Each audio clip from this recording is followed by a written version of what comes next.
guys. Happy Saturday. How's everyone today? Hope everyone's having a good day.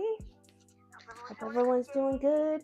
Hello, Burukasu. How are you? Welcome in. Welcome to the stream. Welcome to the chat. Hi, Chaos. Hi, Xenon. Slight echo. Oh, dear. Echo. Is there still an echo? Keep talking. Okay. Is there still an echo? You hearing an echo? Echo. No more echo. Whoa! Okay, that was the phone getting picked up in my mic. Oh. Yeah, because today producer has a mic. Oh, we didn't add. Whoops, hold on. 1 second. We didn't add producer. Yep, 2 mics. Hopefully, our mics aren't going to be doing an echo.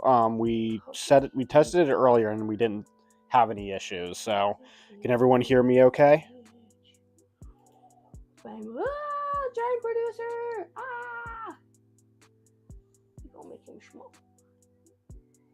We're gonna make him small. And he's gonna be right here. All right, good.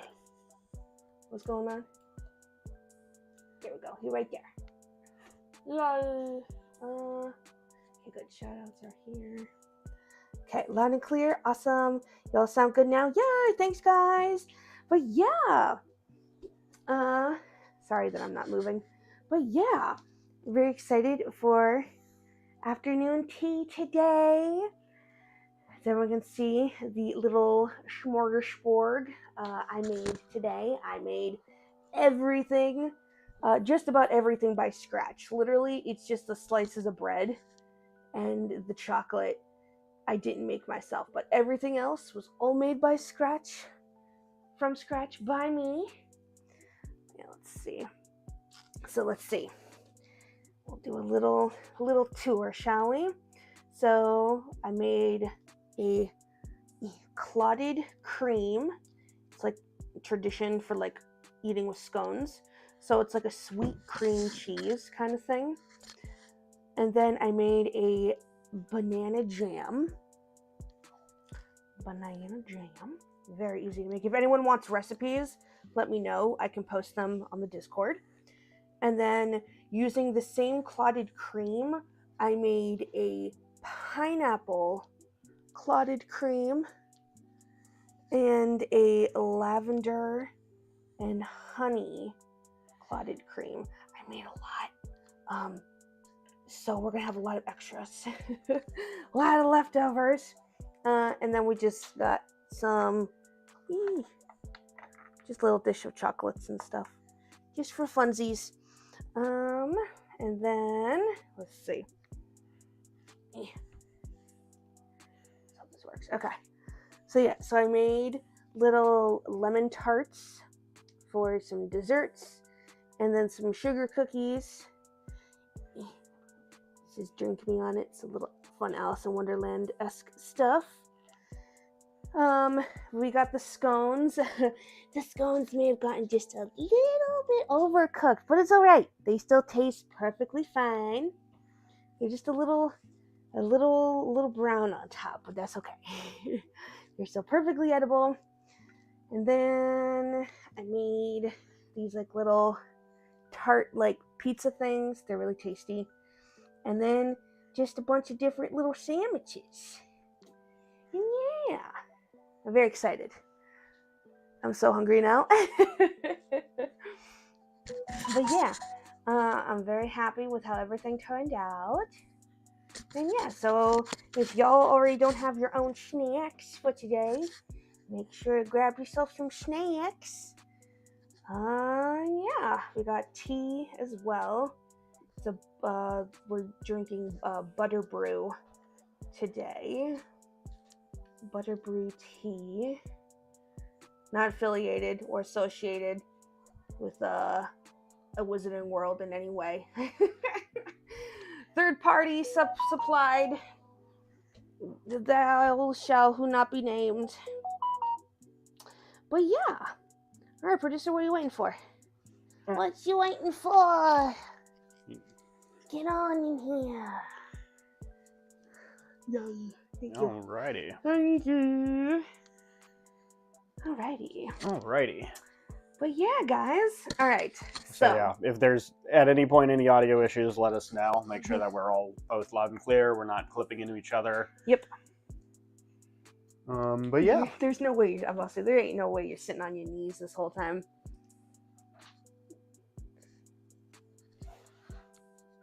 Better. Okay. Oakley dokely.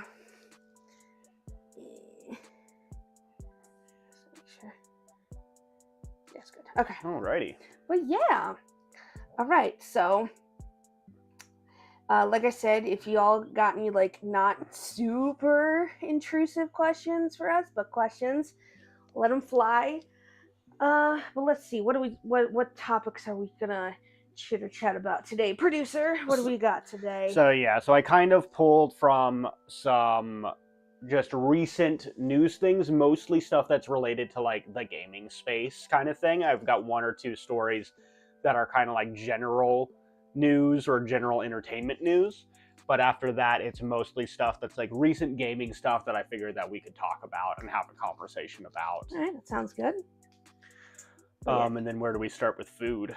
So you start from the bottom tier and then we go up. So how afternoon teas work is you start with savories and then you move on to scones with the spreads, right? And then you finish with sweets. And then obviously we have our tea in between. So let's pour ourselves some tea right now. Yep. I want to show off my fancy teacup set to people. I found it at a winter flea market. I love it so much. It's like card based. Wait, hold on. Before you go, I want to show off your cup too. And then yeah, the cup. It's got all different. It's vintage. This is from like the 70s too. So like I love me some vintage stuff. Afternoon tea has rules. Afternoon tea does in fact have rules. If I were to touch this upper layer right now, I would burst into flames. Yeah, read your cup, silly. And producer is drinking out of our Which Kitty mug today. So yeah, the little hat comes off, and you can put the hat back on to keep the tea warm. So yeah, isn't it so cute? I love it. I got it off good old eBay like a couple years ago. Good old eBay. Swear to God. Yeah, you're good. Starbucks always, like, overseas always does better. They always make like better mugs and all that kind of stuff, like mugs and cups and stuff. Just so that's why I had to get off the Schmeebay. But yeah, so with the little pizza tart, it's sitting in its own like little crust, and it's so good. So yeah, it's just the pizza tart is really just cream cheese with some basil and tomatoes. Fancy cream cheese, because I like zhuzhed up the cream cheese so it's not just boring cream cheese.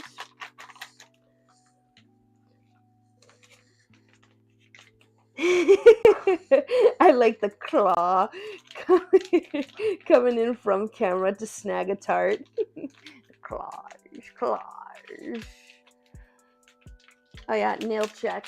Also, I just freshly glued these puppies on. What do you guys think? Are they so pretty? I actually really like these ones. They look like they got like little drippies. Pretty nails, thank you. Had the pinky out too? No. Pinky out means you got syphilis. So Patrick was wrong. Guys. You're telling me SpongeBob would lie to me? I'm telling you, Patrick lied to you. Okay, well, I guess that's fair. Yeah.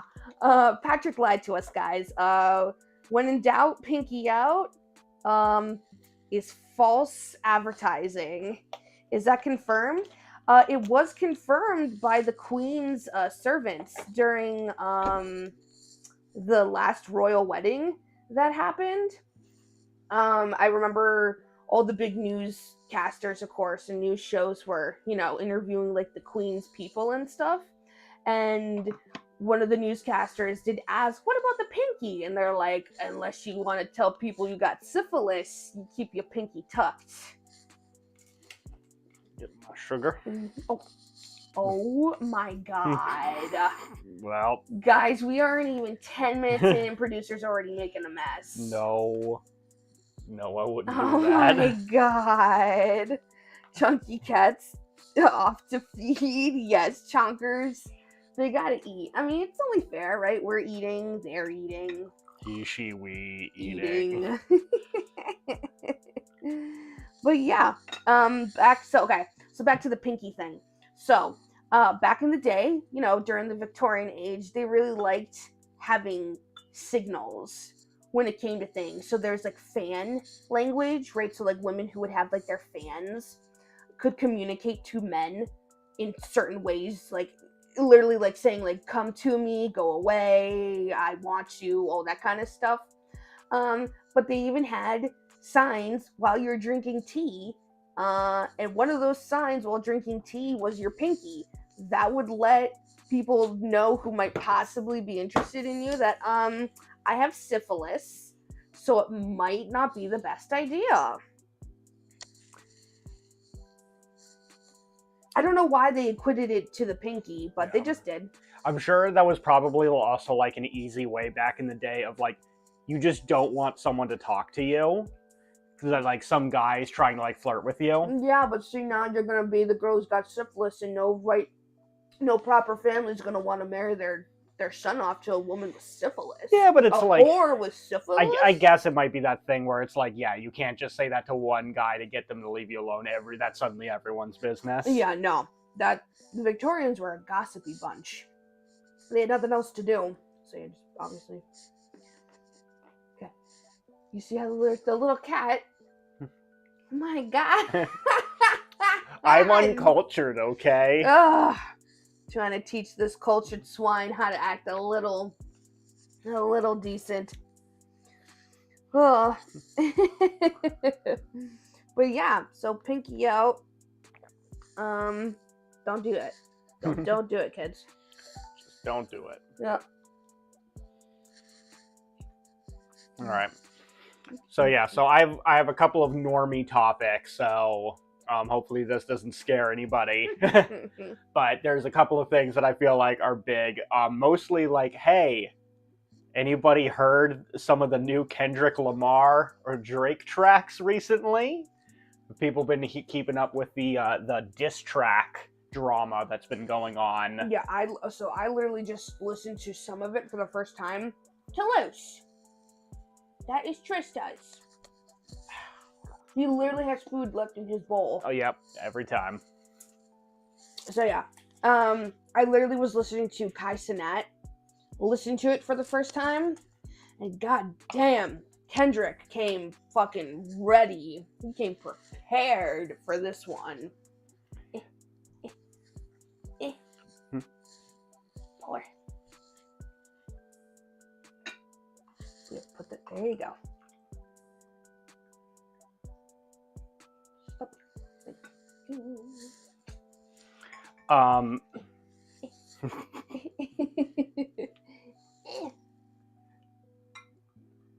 But yeah, so the people, if they didn't hear, they sparkle that crack, yo. Oh my. Spackle. Yeah, so Kendrick released a diss track first. If I recall, it's mostly like just kind of saying that Drake's a deadbeat. And that stirred up a lot of shit. Very fair. And then Drake, just recently, he, as this usually goes, he releases a response diss track. Mm-hmm. Where he says that, what was it? Basically, he calls Kendrick Lamar short, was the main thing that he had to come back with. Wow, he got him. He told him. He also said something about him being a wife beater, but the case that he was using for it was apparently like a case of self-defense. So I don't know about that. Yeah. Short. Short king. Yeah. Wow. To which then Kendrick apparently had waiting in the drafts his own second diss track that he was just waiting to upload for when Drake uploaded his. And so the second that Drake uploaded his, he put out his new one. And this one is vicious. Yeah. This is one that like literally Twitter has been nonstop blowing up because of how vicious it is. Of basically just like really going in on how he's a deadbeat. He's like revealing things that we didn't know. Supposedly, like Drake has like a secret child that we don't know about. A secret child who's like 11. This isn't like a newly birthed child. This is a child who's been around for supposedly 11 fucking years. So I don't know what kind of alimony or silencing money he's given that mom. But that girl is must be just raking it in, because like, you know, why would you not? Yeah. Like, why would you not milk that, man? Yeah. Celebrity beef is so weird to me. Oh, for sure. Yeah, celebrities they're something, all right. Yeah. Yeah. A whole lot of like also like serious accusations, basically calling him a pedo and that he hangs out with pedos. Yeah, actually, that kind of has been going around for a while though. Of Drake dating young girls, having communication with young girls. So that's something new, honestly. Plus with the whole like Diddy thing coming out recently, that's kind of starting to unveil a lot, you know, within just like that music scene. And like there are a lot of people that like, you know, like call out like Nicki Minaj's husband. He gets called out by some people for like, you know, his ill behaviors before they got married and stuff. And oh my god, remember Nicki did the music video with Tekashi 6ix9ine? Mm-hmm. He got convicted for doing stuff with like a 15-year-old. Yeah. And he's already out, and like Nicki like made a music video with him while she was fucking like extremely pregnant. And it's like, that's really problematic. Why would you, a soon-to-be mother, be hanging out with this dude who literally went to jail for doing inappropriate things with a 15-year-old? Yeah.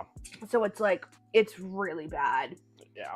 So it's one of those things where it's like, that's a bad accusation, but also it's like kind of, when it comes to any celebrities in Hollywood, it's like the most believable accusation you can make, unfortunately, these days. Yeah. I will say, disclaimer, the biggest thing that I've seen against Kendrick, because people aren't even talking about like, oh, what did Drake say back to him? People are doing this thing where they're only looking at the person in this frame. Okay. And we're not looking at like, okay, well, what has Kendrick said and done before? Mm-hmm. And so like, apparently Kendrick has a history of like defending not the best people. So it's like, you're going after this guy, but you defend like Kodak Black, Chris Brown, Tory Lanez kind of people. And so it's like, you can't be making these kind of accusations and then you like defend people that like are convicted in some cases of like really bad stuff. Yeah. So like, most likely no one involved in this story is like a good person. Yeah, no one's scot-free. That's so at the very least, that means we can kind of like sit back and watch and enjoy with popcorn, guilt-free. Oh, also though, just an added layer of the Kendrick stuff. Dude literally went to Drake's mom's house and rummaged through his room and literally took a picture of like a shirt and some like prescription meds, bottles and stuff, and like receipts that he found in Drake's room at Drake's mother's house.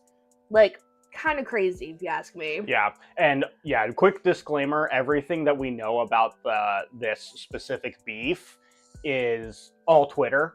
Yeah. So if any of it's not true, that's because it was from Twitter. Twitter. So I didn't have a verified source on some of this stuff, so take all of it with a grain of salt. Grain of salt. We take no culpability. Yes, that's 100% too. Yeah, this is all alleged. Yeah, allegedly. Allegedly, Yes. according to Twitter, allegedly. Yeah, everything has an asterisk next to it, and the asterisk at the bottom of the paper says allegedly. And yeah, conviction doesn't mean did it, but like I'm specifically talking about the Tory Lanez, where even Tory Lanez people, I think at some point, like they're not even trying to like deny that he did it. Pretty sure there's footage. Yeah, so it's like, because it's like, yeah, he did it. He definitely shot her, but they were just like, oh, but it was okay when I did it, was kind of the defense at a certain point, because it was so irrefutable that he did do it. Yeah. So yeah, so it's just been very funny. It's mostly been like the memes have been really good to come out of it. Like I've been seeing people, I don't know if people know the Flash very well, but like people are saying this is some Eobard Thawne shit, which is the Reverse Flash, Yellow Flash. Because if you don't know comics, like I think Reverse Flash might be the biggest hater in all of fiction. Like, he is a historic level of hater of, like, I'm going to go back in time and fuck with you in petty ways just to make your life miserable. Wow. Like, I'm going to go back in time. You had a best friend as a child. Yeah. I'm going to change it so that you erase that child from history so that you are completely alone during childhood. Jesus and he's done Christ. A bunch of things like that wow. throughout the Flash's run. That is just him doing the pettiest shit because he just doesn't like Barry. It was me, Barry, when you came as soon as you first touched your leg. Girlfriend touched your leg. It was me. I jerked you off at super speed. Yeah, oh. There's a meme clip of someone doing a fake audio of that. Wait, did you actually? No. Everybody. Your fingers over it. Pull it up again. Okay, it's fine. Okay, don't touch the thing.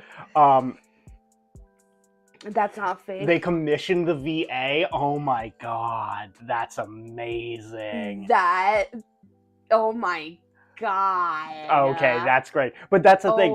It's like, the thing is because that's Reverse Flash. Yeah. That is 100% Reverse Flash in a nutshell. It's like, yeah, remember that time, Barry? That was me. I fucked with your girlfriend. I fucked with you in that moment. I poked the hole in the condom. Yeah. Oh my god. that is Reverse Flash. That's insane to me. So yeah, I saw a lot of people making memes about Kendrick with Reverse Flash as a result of this whole debacle. Yeah, that would fit. Yeah. So that was funny. Yeah. So yeah, this might come to blows and ruin the livelihoods of two professional people, but at least we get memes out of it. Possibly a young child as well. I don't know. Damn. Yo, this looks so pretty though. Aw, thanks, Captain. Thank you. And how are you, Captain? How are you?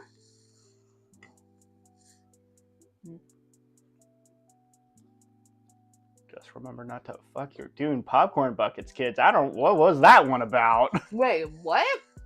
You didn't hear about the Doom popcorn bucket thing? What? No. What did I miss? Oh my god. All right. Buckle the fuck up. Oh boy. I missed some drama.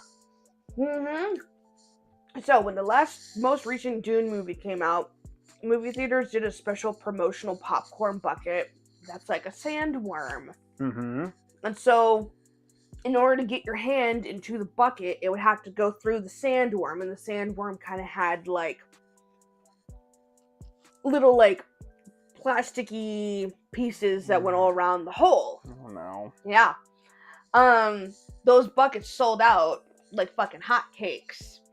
Which is funny because really, a fully grown adult male couldn't actually really get his hand in, grab a fistful of popcorn, and pull it out. Because the hole was a bit too small for that. But you know what's the perfect size for? But you know what the perfect size for? That's why he asked for the extra butter at the movie theater. God damn it. We of society have lost ourselves indeed. Oh my god. Yeah, I'd like to, in order of the popcorn, please. Double butter, hold the popcorn. Woof. Bow wow, that's rough. Yeah. Youch. Youch, indeed. Youch. Holy God. So, how you like the sandwiches? Yeah, I'm going after sandwiches. You like the sandwiches? Of course I like the sandwiches. Alright, just making sure. I'm not eating like my share of the sandwiches. I'm not eating like yours. No, I already ate mine. Okay, cool. So yeah, so that was I don't know if that was a popcorn bucket. Yeah, I was gonna say fun fact, but I don't know if that was fun. Fun little segue. Oh yeah, it's good.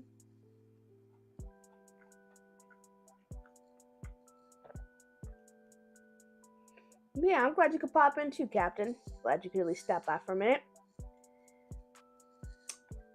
And this really does look nice, though. I wish I could eat those tomatoes. Aw.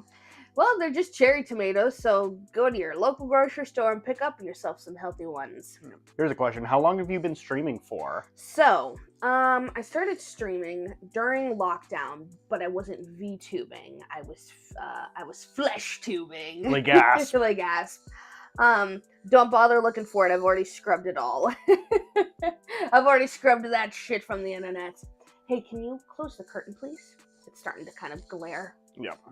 But yeah, so I originally started streaming during lockdown, and I was doing some flesh tubing, and I did that for a little bit. I met a group of people, and we all kind of did stuff together, which was fun. And then I took a break for a while.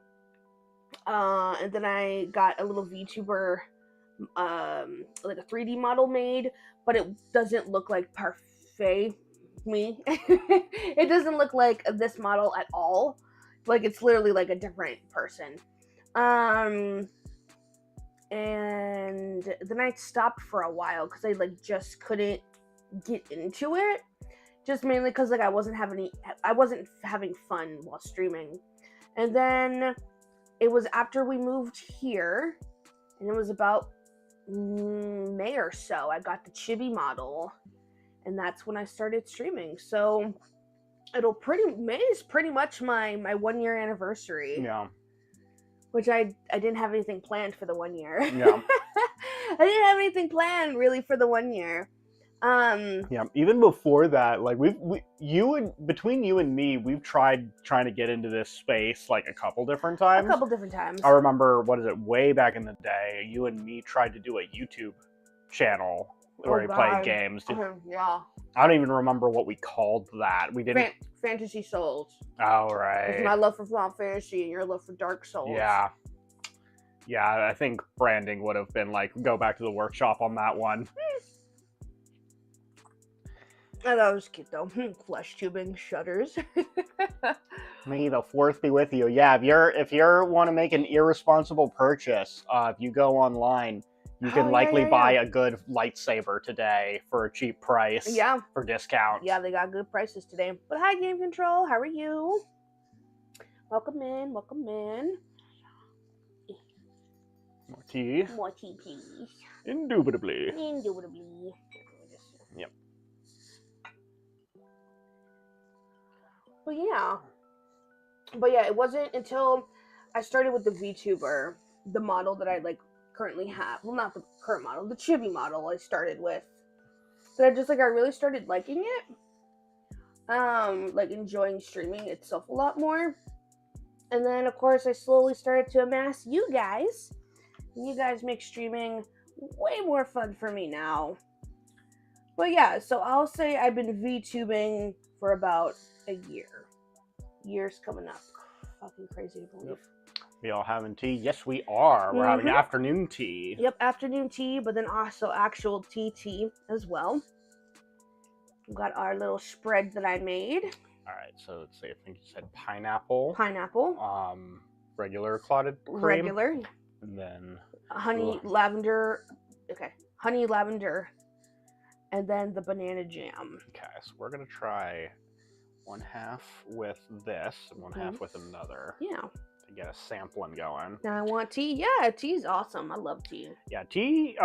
What is it? We Americans, we don't really appreciate tea like at all. That's true. But that's because like we don't have enough places that have like fun tea. Like I didn't really care about tea until Parfait started like showing me like the fun flavors that she could find online. Yeah. So for Americans, the place when we were back in the States, the place I love to get my like fun tea flavors from was it's a Canadian brand, but you can still get it shipped to America, called David's Tea. And when I mean fun, I mean they have cotton candy, chocolate chip cookie dough, birthday cake, like orange matcha, like very, very good flavors, and like ones you would never find in like a grocery store. It's really good. Love David's Tea. We can't get David's Tea out here, but luckily, they have another brand that we're able to get. It's like Birds and something. Birds and Blends and Birds, something like that. Should make yourself some. They're talking the game control. But yeah, definitely recommend making yourself some tea, game control. It's a bring a snack to stream kind of day. Yep. All right. So how about this Helldivers drama? I'm like, oh wait, what am I doing? I still have a second half. I'm just so saddened. I'm very much on Pirate Software's side with this too. Of just like, this is some bullshit, and this is such a because it's not even the fact that it's like, oh, it's just a PSN account. It's the fact of there are people literally around the world who legally cannot create a PSN account because Sony literally made it unavailable to them. So that already takes out a huge player base. And it's like, they're doing this so they can get more data from us to sell? Like, what's the actual reason? I know the reason they said is because it's to better help, with the bullying and blocking people and allowing people who got blocked to, like, fight against the block and stuff. But it's like, I don't believe that for crap. I'm probably going to end up uninstalling it, honestly. Yeah, and a lot of people are. Pirate Software has literally nuked it from his Discord, from his channel. He went and left a negative review, explaining, why he's leaving the negative review and everything. Yeah, real quick, because we didn't actually, properly introduce the topic. Yeah. For anyone who doesn't know, Helldivers recently announced that they're doing an update where basically, in order to play Helldivers on Steam, you have to link a PSN account to it. Otherwise, basically, you cannot play. At a certain point, that will be the case. And that's bad. One, because it's super annoying, and two, because you might not necessarily trust Sony with your information. But three, a lot of countries and a lot of locations around the world, you can't make a PSN account legally. So that means that a bunch of people that bought this game are effectively bricked from being able to play the game. And so that's where the main problem is. Yeah, which is honestly, I'm waiting for the EU or whomever to come fucking clap back at that. Because I know the EU has done that before with gaming companies, with certain things. Where it's like, I'm pretty sure they're the ones dealing with the Tarkov situation. The EU is slapping a big, no on them. Because, they don't like it when companies try to do this shit. Knowing the PSN account, and because Sony has lost their customer-based data quite a few times, even recently, I was already iffy on keeping with Helldivers. That's fair. That is fair. But then Pirate Software pointed out the community manager response and just sheesh. Oh, yeah. That's the other thing. They kept trying to be like, no, this is a publisher thing. This isn't us. But then the community manager was getting bombarded with tweets and he responded to one of the tweets critically, negatively, like shitty, like the way a shitty person would respond. Yeah, not someone who's paid to be literally a community manager. And keep their image looking good. Yeah. And so, yeah. So, that's also just messy. It's just so messy. Yeah. But, yeah. Rip Helldivers. It was fun while it lasted. Yeah, and that's the thing, right? It sucks because, like, if you just, like, didn't have this happen, like, people loved this game.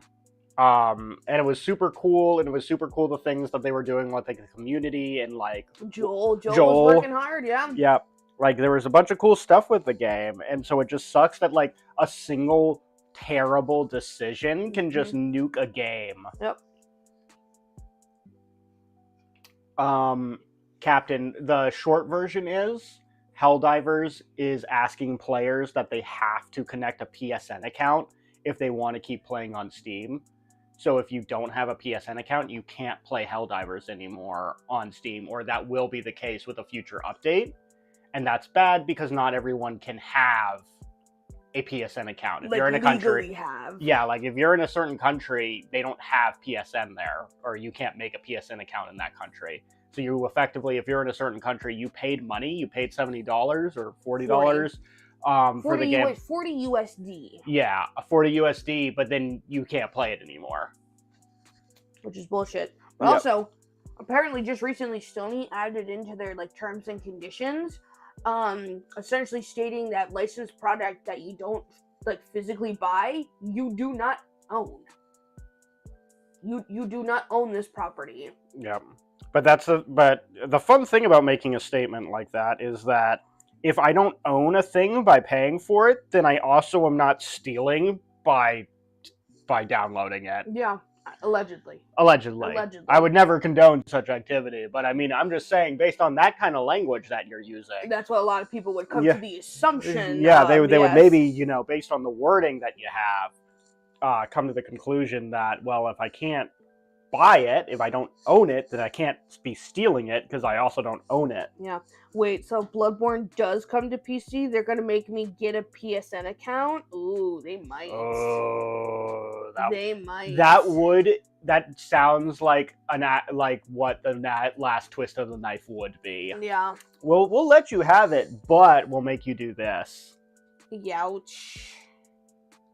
Yep, starts seeing the Jolly Roger on the flagpole. Yeah. Monkey paw curls. Oh, man. So you like the spreads? Yes. I just tried the clouded cream. It's pretty good. Yeah. I'm curious about this banana jam. But no, piracy is wrong, and pirates are bad. Yeah. But if you read One Piece, it's pretty good. A lot of people like it. Oh, hi, Legion. Hello. Fun fact, in America, legally speaking, when you buy a virtual copy of the game, it falls under the same category as ownership as having a legal physical copy. What this means is emulating games in America is legal if you own a physical copy. 2, you own a virtual copy. They can't legally say owning a virtual copy isn't physical copy. Well, they put it in their thing, but then they also had it. I think this was for countries not America. I think this Thor was talking about it. Yeah, someone was talking about it. The PSN thing will specifically be affecting mostly people. No. We're not talking about the PSN. Oh. We're talking about the physically owning thing. So that wasn't an American thing. That wasn't for in Sony's American license agreement. Got it. That was for other countries' legal agreements. Because we have that protection, but others don't. Not other countries do. Gotcha. And they made it so that if you sign off on that agreement, you're also signing away your legal. There's also a legal waiver attached, being like, you can't sue us now. Yeah. You can't, if you figure this out, you can't sue us now because you signed it away. Yeah, they can basically put whatever they want into the terms of service. Yes, and that's what they have done. And yeah, if you agree to it, you are no longer able to sue them. Woof.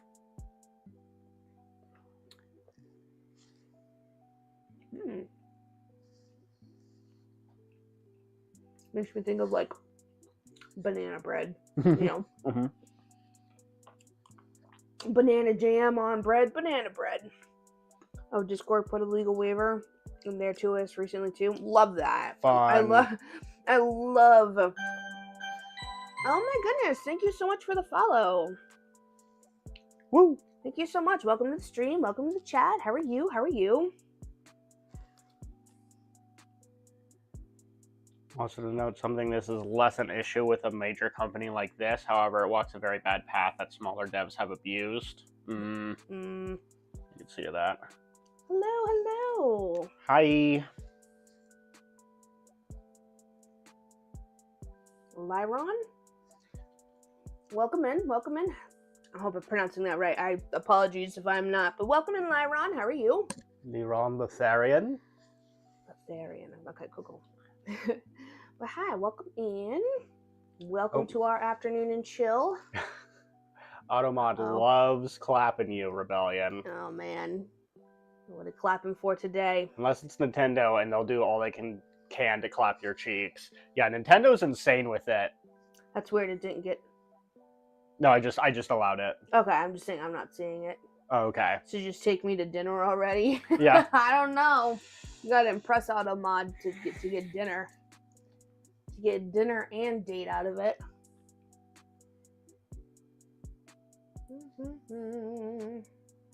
But yeah. Fan thing that doesn't usually get clapped is Bethesda mods. Because yeah, unlike Nintendo, usually Bethesda is really big and supportive about their modding community. Because they know that if they make a bad game, the fans will just finish it for them. Oh my god. So that's kind of worked out for Bethesda for a long time now. It's just like, well, fans will figure it out, and then we'll take the really good mods, and then we'll release it as official content. Oh, that's bullshit. Yep. But recently, some things got fucked up in the modding community. So there's a big fan project that's been going on, and it's called Fallout London. No, don't tell me they're fucking with this. So they are fucking with this, but it doesn't seem like it was intentional. Okay.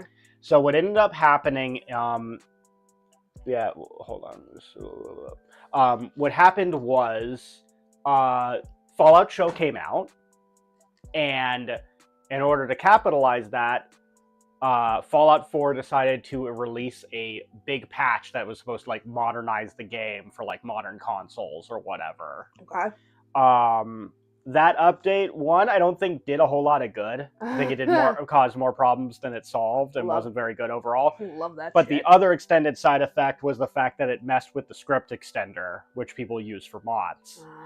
So basically, this messed with a whole bunch of mods, and in particular, Fallout London is basically delayed indefinitely because of this update. Because the whole mod just doesn't work now. Oh my god. That's insane. Yeah. Let's see, Diablo and Halo used to do it. I can't think of a smaller game off the top, but it actually is a large white hat hacker situation. What does that mean? I think, correct me if I'm wrong, is white hat where it's like good hacking, or like hacking for like a benefit as opposed to just negative. Some games used to require you connect to the dev servers to even play or verify the game. Oh, I hate that. What happens when these servers die or discontinued? Yeah, the game no longer exists. Oh, I fucking hate that so much. That's always the worst thing. The amount of times I've had that happen to mobile games that I have fucking loved and like put a lot of like effort and like time, possibly even money into. Yeah. It's really fucking frustrating. Yeah, it's really annoying when a game dies on the back end, and that just means you just can't play it anymore. That's the worst. Yeah. But yeah. And you're playing Roblox while watching us, Lyron. That's awesome. Very cool. Look at you multitasking. Yeah. But yeah, so it's the kind of thing that they'll probably be able to fix it. It seems like mostly all they need to do is fix the script extender. Okay. But the script extender is made by other people, other devs. Yeah. So it's the kind of thing where they're kind of dependent on those people making an update or someone taking the mod and updating it themselves. And then once the script extender gets fixed, that should fix most of the issues Okay. with the mod. And then hopefully it won't be like delayed indefinitely. Okay. Because yeah, as people who now live in London and as someone who likes the Fallouts, I really want to see Yeah. what that map would look like and like how Yeah. just like 1-to-1 it'll be. yeah, especially because like it's gotten a lot of traction. Like I'm pretty sure like they've gotten some people to do voice acting for it. And some even like big people. Like I'm pretty sure like they even got like Neil Newborn, Wow. who does Astarion, to do a Yeah. character kind of thing. That's awesome. So white hat hackers are good guys. In this situation, there are places you can create fake verification to get into games that otherwise would never be playable. Yeah. Oh, okay. Love Yep. that. We love good hackers. Yep. So yeah, so fingers crossed that that stuff gets fixed sooner rather than later. Mm-hmm. So yeah. Anyone play League of Legends? Anyone a big Riot player? No, I used to try League back in. That's right, you did used to play League back in the day. My God, Yeah. what a different time. No, that fell through kind of quick though. That definitely did not last long. I just like, I didn't feel good like playing it. I just got like, I don't know, nervous and angry. I'm just like worried that like I wouldn't like do good or like I don't know how to properly play the character and stuff. There was just a lot. I mean, League of Legends has always felt like, of any game that exists currently, it felt like it was made in a lab to create a miserable, toxic gaming experience. Yeah. I don't know what it is about League in particular, but like it feels like it's designed to make people miserable. Yeah. Ugh. One thing about Bethesda is they have always been very supportive of mods. Won't speak to their intentions behind it, but they definitely understand as a company that mods help. Meanwhile, the Breath of the Wild mod that made multiplayer possible nearly got the creators and person responsible wiped off media. Yeah. Oh my god, wait, what? Yeah. Again, it's if it's Nintendo, if you do anything related to Nintendo at all, Yeah, I know like- they'll come in and they'll Yeah. fucking clap your cheeks harder than like what was fucking- it? Gary's Mod apparently got attacked recently by Nintendo, where they were basically like, "Hey, you need to go through and delete every single fan-made thing that's Nintendo related. Oh my god. Every piece of content that exists that's even adjacently Nintendo related, go delete it." They had to like put out a post basically being like, "Hey guys, if you could help delete, if you made any content that was Nintendo related ever, and you could like delete it, that would really help us out, because we're having to manually go and oh my god. comb through everything to delete it, or Nintendo will kill us. So it would really help if you could delete anything Nintendo." It's really sad. That Gary's Mod situation, if it goes fully through, will very likely destroy it. Woof. Damn. Yeah. You're 5 years sober from League. Good for you. Yeah, Rebellion. That's a good way to describe it. 5 years sober. Yeah. I actually can't remember the last time I played. It's been a while though. It's like college. You see, a short version on Gary's Mod is Nintendo is attacking Gary's Mod, basically being like, "Hey, there's fan content for Gary's Mod. That's Nintendo. You need to get rid of it." And so you're having to look through years and years of content that people have made for Gary's Mod, and anything that might be Nintendo, they have to get rid of it. Yeah. God, it's crazy. It's a weird mix of detachment from the human/gaming tag behind the character, focus on teamwork, while allowing any single member to completely screw you over due to the isolation in early phases of the game. Being locked in the game for a long time. Yeah, no. That last one, I think, is like the killer. Yeah, like the fact that, like, yeah, you could be in a 30-minute plus match, and then just, like, you could be winning that whole time, and then something will happen in the last 5 minutes that will completely turn the tide, and you can get fucked over immediately. You could have been winning that whole time, but it doesn't matter because something happened. Yeah. A game changer happened, or maybe throughout the game a couple person or two like got disconnected or whatever from your side, so then that really starts to fuck you over. Yeah, that's why I can't do games like that, because I just get too, it's just too much. And the opposite can happen too, right? Where it's like, you know, early on, oh, there's no recovering from this. Like, you realize you've fallen too far behind, and you know that there's no way that you can possibly statistically win at this point, but you're locked in for like 50 minutes. Well, I mean, I think you can't surrender. I think there is a surrender option. Yeah, but sometimes if you're playing with randos, sometimes I know that can be difficult. Or if you're like me and you don't know how to vote, that was literally always my issue. Oh my god! I was like, I don't know how to do it. Oh my god! So how many matches do you think happened where people were voting to surrender, you didn't, so they had to play the whole match out, and they were probably cursing your tag? It just takes majority. It doesn't take everyone, at least. At least I don't think so. Doesn't make sense why they can do that, considering anything fan-made inside Garry's Mod, even if it uses assets from Nintendo products itself, could be considered artistic use, not monetized by the creators. That's American law, though. I think Japanese law is a lot more strict, though, aren't they? Yeah, one, I never understand how any of this stuff works legally when it comes to multi-country, and anything the internet, because the internet doesn't exactly exist in one country. Yeah. But the other thing is, I don't think Nintendo has ever cared about they anything. Really haven't. They're just like, if you do anything other than buy a game brand new, buy and play our games brand new, don't talk about it, don't do fan stuff, don't do anything related to the game other than play it, and don't talk about it. Yeah, please die. Especially don't talk just about die it. if you do anything.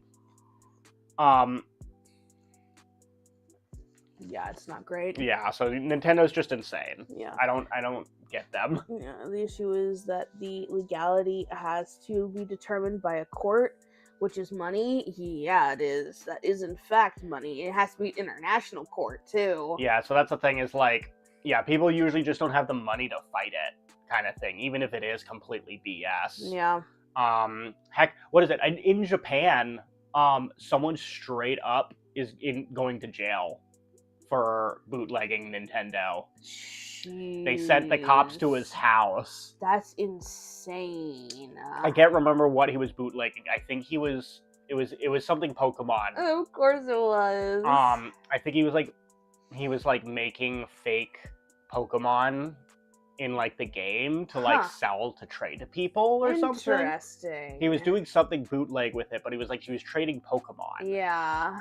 But he was like monetizing it. It's like, hey, pay me money and I'll get you like a good Pokemon and I'll trade it to you or something. Interesting. It was either that or it was cards. I don't remember which one. Yeah. Well, see, now if you're gonna do something like that, you gotta be real tricky about it. You gotta be smart about your kind of activities. But yeah, so it's like the Nintendo cops are real and they will arrest you in Japan. Nintendo's owned by the Yakuza. Yeah, that means Sega, I guess. I'd believe it, honestly.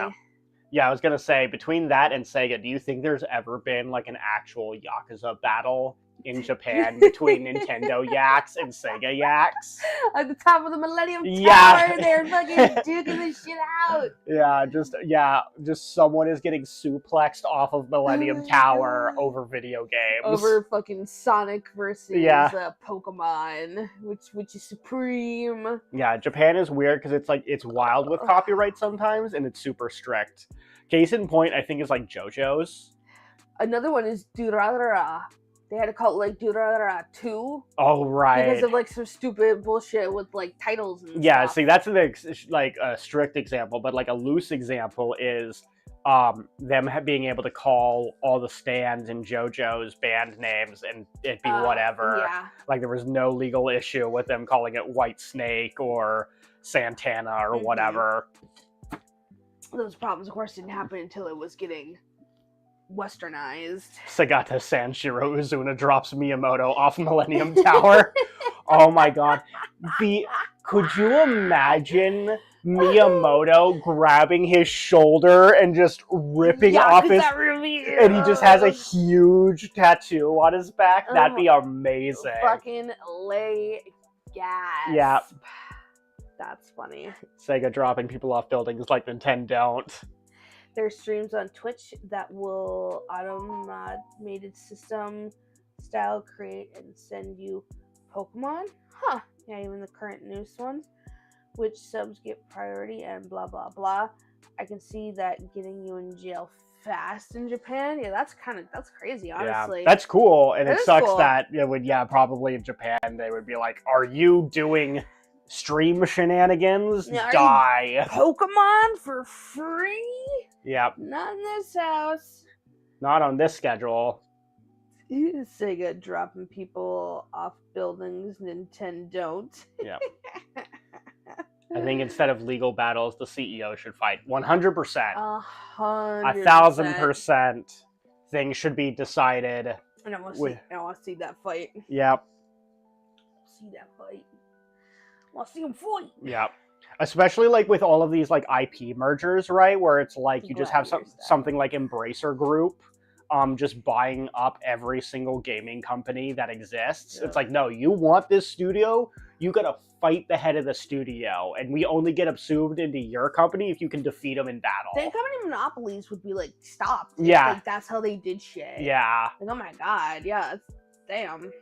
But it'd be that trial by combat thing, because eventually they'd put in a clause where you could have someone fight in your stead. You. I about to say, I wonder how what's his name from Saudi Arabia would have done with the Tekken, because he has like Tekken now or something, doesn't he? SNK, so like King of Fighters. Okay, King of Fighters. Okay, yeah. I'd be curious, because like him would be fun, right? But then like he'd bring out his bone saw, man, and then you know shit. He'd bring out bone saw. Bone saw's ready. Yeah, but in Japan, I'm confused how in Japan you can have doujin content for any IP and you can sell it. And like, yeah, think about like the big like comic head over there. Yeah, where it's all just fandom stuff. Yeah. So yeah, I don't know if that means you can have a doujin, but if you sell a Pokemon doujin at Comic Cat, they will come to your booth and they will burn you down. Yeah, some shit. Jeez. The wall. Super Dragon. I don't know what you're talking about. I don't know what you're talking about either. I was like, what do you mean Super Dragon? There's still more Digimon than Pokemon, though. That's true, and that still blows my fucking mind. I don't know because I don't know also, if I don't think I said, but hi, Masky, welcome in.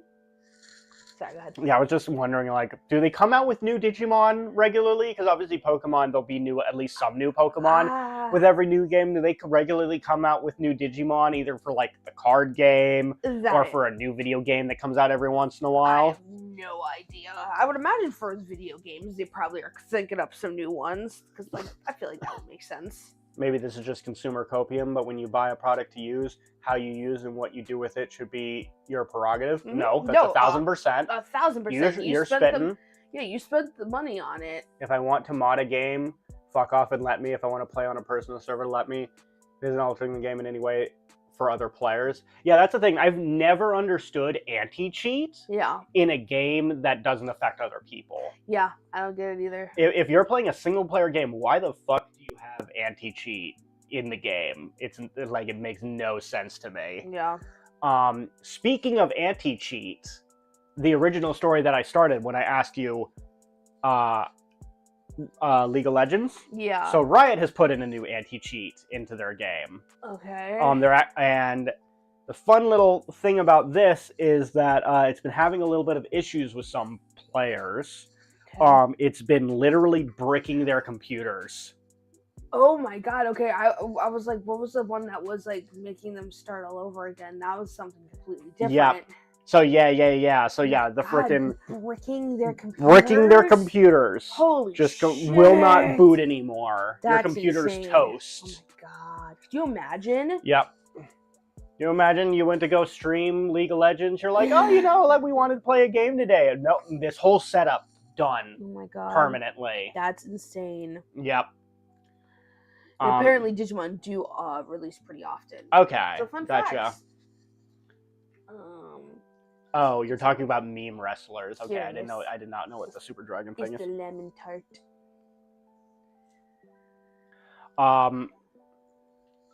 Oh, okay, they have actually have had new releases with the card game recently. Oh, okay, cool. And yeah, apparently I think they've put this new anti-cheat in like a lot of their Riot games. Mm-hmm. So it's not just League. League's been like the one that I heard the story from first, but when I was looking deeper into it, I think they've been putting it into like all of their games. So like the advice right now is literally delete anything Riot off of your computer right now. Wow. Because it might brick your computer. Wow.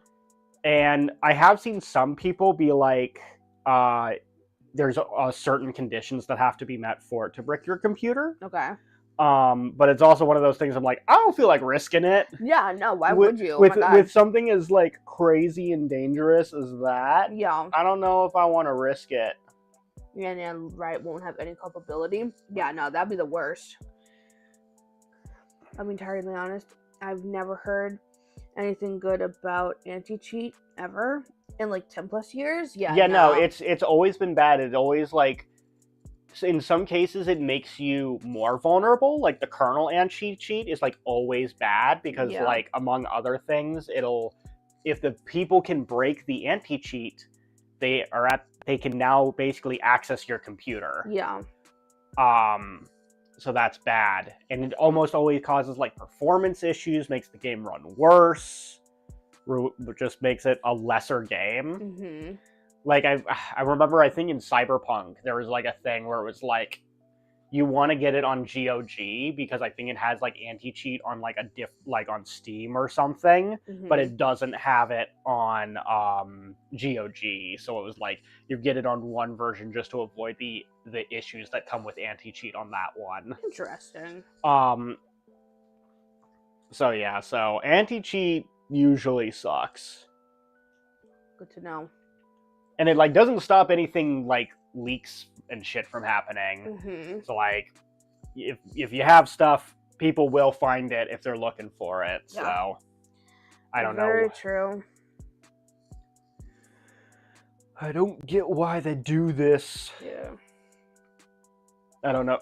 I never know if this is like the devs just not knowing what they're doing, or if it's to satisfy like shareholders. Usually is. Let's be real. Like, that's one thing that I've never understood with how any business runs is shareholders. Yeah. Where it's like, so even if like you know how to do business and do good capitalism or whatever, you're beholden to a bunch of idiots that don't know good business, and all they know is money now, money. I want a return on my investment right now. Yeah. Which is why like every business is like infinite growth. This quarter has to do better than the last quarter every single time. Yeah, it's not healthy. Yeah. So, woof. But you know, sometimes the game devs just don't know what they're talking about. Fair. If we want to talk to our friend good old Todd Howard. Oh, Todd. Good Todd, it just works, Howard. You're being asked to look at Discord. No, do you mean just the Discord or their Discord specifically? I got it. But yeah, so what I was talking about is Todd was interviewed recently about Starfield, which some of you may remember. Starfield came out, and then nobody really talked about it after a while. It kind of just petered out.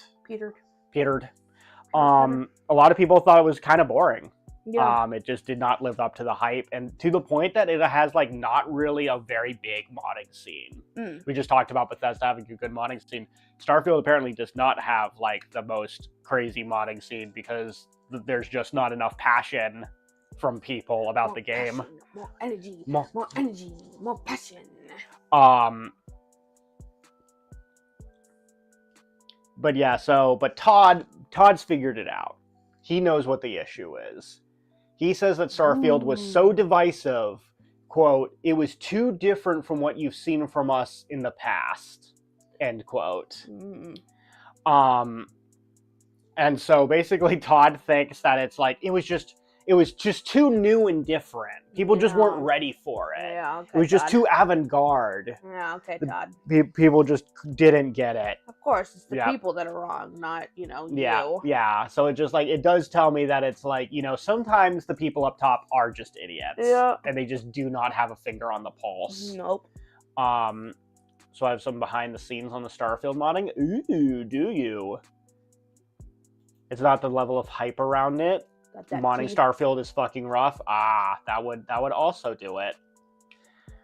One thing to keep in mind, at the end of the day, the largest majority of management level workers in a company generally has completely zero involvement or interest in the actual product. 50, 60-year-old members of game companies sitting in a board meeting aren't considering what the newest Mario game is like. They're thinking about how to make money and push the company. Yeah. Those choices are made by people miles removed from the effects that will have in reality. Yeah. Yeah, that's what sucks. Also, Rebellion, they were very pretty. That Digimon, she very pretty. I auditioned for a 40K Starfield mod and got on it, but they can't make it this far out because it's just so difficult to do anything with it. Those 4 Digimon released this year. Okay, so they do come out with new Digimon. So yeah, it might be the thing where it's just like, if they keep it up, it'll always be Digimon, more Digimon than Pokemon at that rate, That's right? cool. If they just keep it up. Yeah.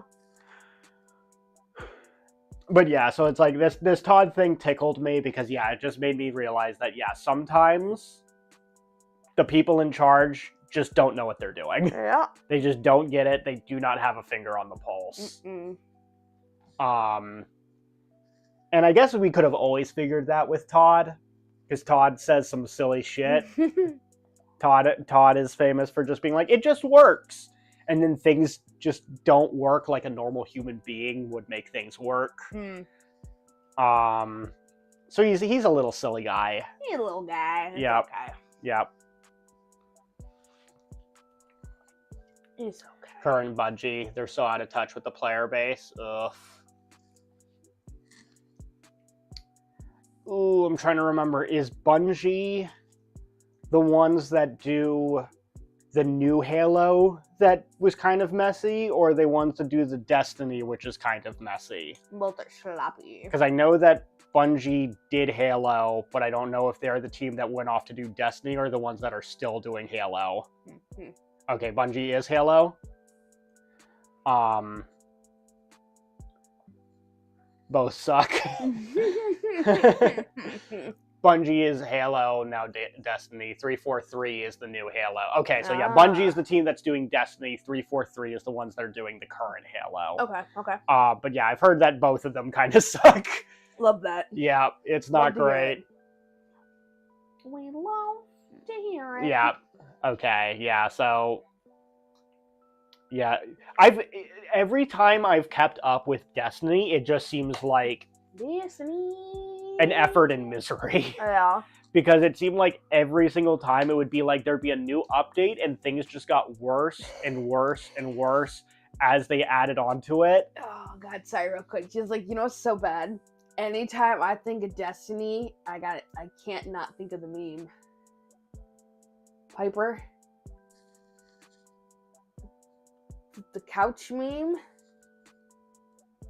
Wait, how do you get the couch meme from that? Because I've seen people do it a lot in Destiny. Oh, okay. Yeah. Interesting. Yeah, I'll have, the one person, and then they'll have their bunch their of people standing above them. Okay. So yeah, that was so that's don't ask me how the two would attribute in my brain like that. I know it's odd. I know it's weird. But that's, my brain literally just attributes Destiny and the fucking Piper couch meme. Piper's the name of the porn star.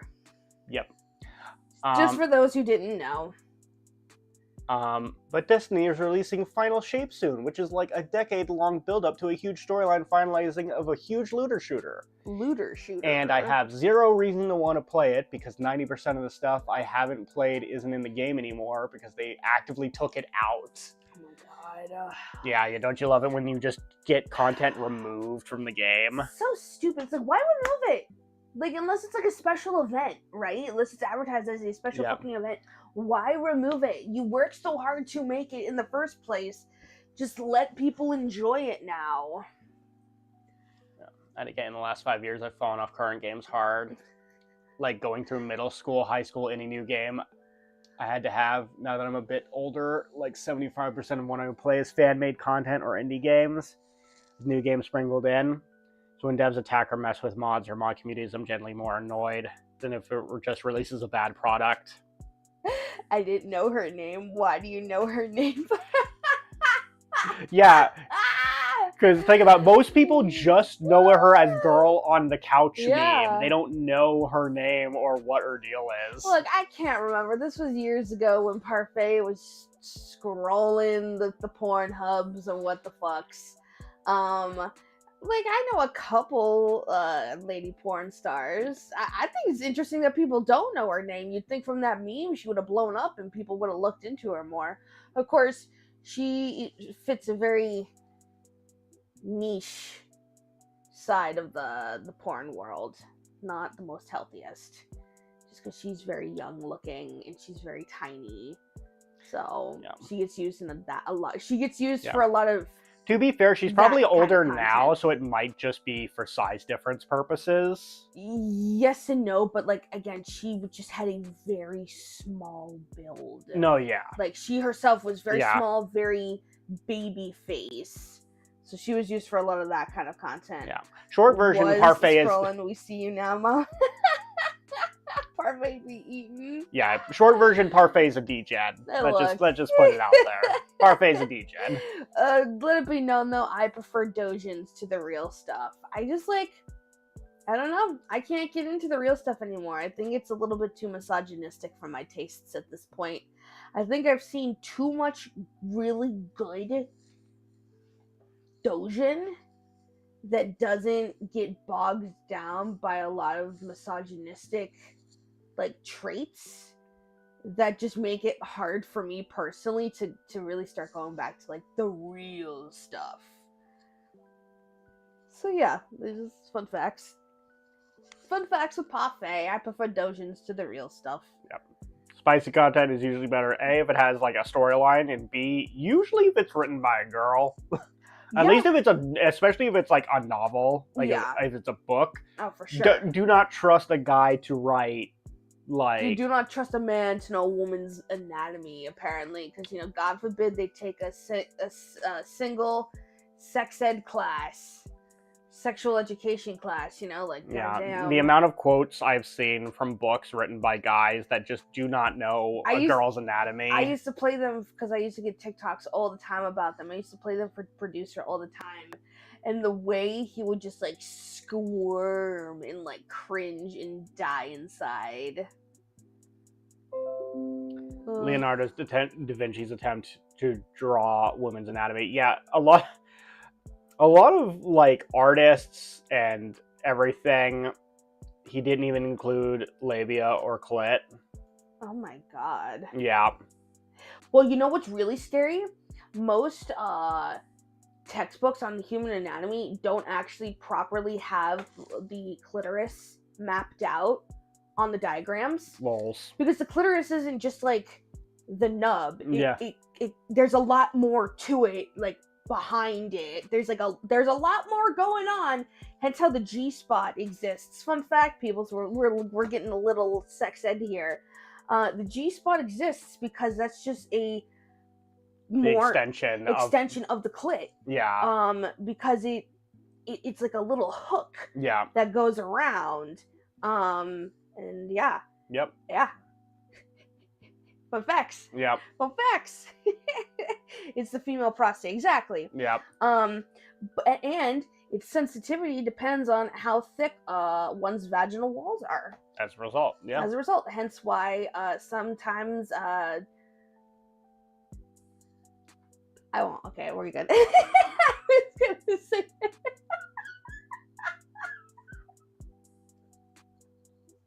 What did you think I was gonna say? I don't know. It wasn't gonna be anything about you. That's what you were thinking. No, I just felt like I was like, are you about to like divulge a lot of like TMI? Not personal stuff, just regular stats in general. Okay, I thought you were gonna like No, my reveal like God. personal TMI. No! Oh my Yeah. God! No, Yeah, no. Probably about to have to delete this VOD. Again, it's not that bad. This is all stuff you would find in like textbooks, and it's not about me. It's just in general about only 25% of women can come with their vaginas alone. Okay. Yeah, And that that's kind of stuff. and that's okay because like you just established the vaginal wall thing. I was like, gonna say the word penetration, and I Oh. stopped and I just Okay. said it. So Okay, yeah. penetration. Yeah, so, skill issue. Yep. No, it's not though. I mean, like maybe it could be if you don't know how to like stimulate your partner in other places, but yeah. Lols.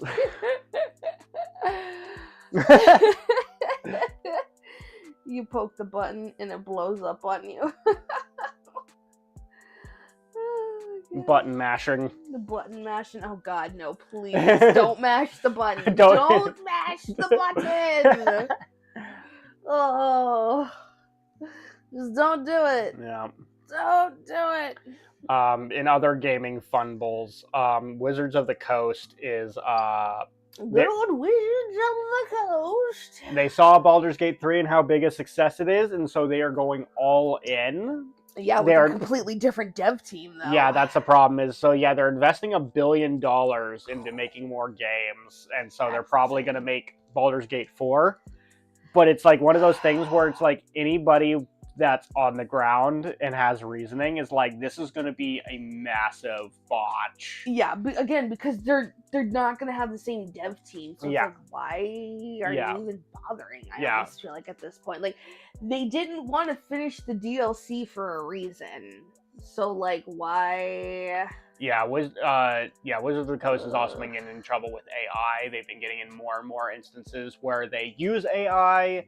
And For like then magic cards, they've been doing. but they've been I know, doing it for like too. they've been doing it in like a bunch of ways. Well, yeah, but I know. But the most recent ones that I have seen Yeah. they've been using it in magic Yeah, artwork, and which so is the- like, which is crazy because they have a dedicated team of artists that like people literally have decks made of cards with artwork from specific artists. Yeah. That's how long they've had some of these fucking artists on staff for. Yeah. So that's insane to me that they have the fucking gall to start using AI art to essentially phase the need for these artists out. Yeah. Because Wizards and Hasbro have been just making like insane decisions lately. Because again, it's like they made Baldur's Gate 3 and then they fired everyone at Wizards that was involved with working on Baldur's Gate 3. Yeah. And yeah, they and Magic the Gathering has like one of its most successful years ever, and then they like cut the staff in half. Yep. And then like it's they have been basically gutting everything that makes anything successful, and Yeah. then also being like, let's see if we can make more money off of this thing. Yeah, it's shitty and slimy.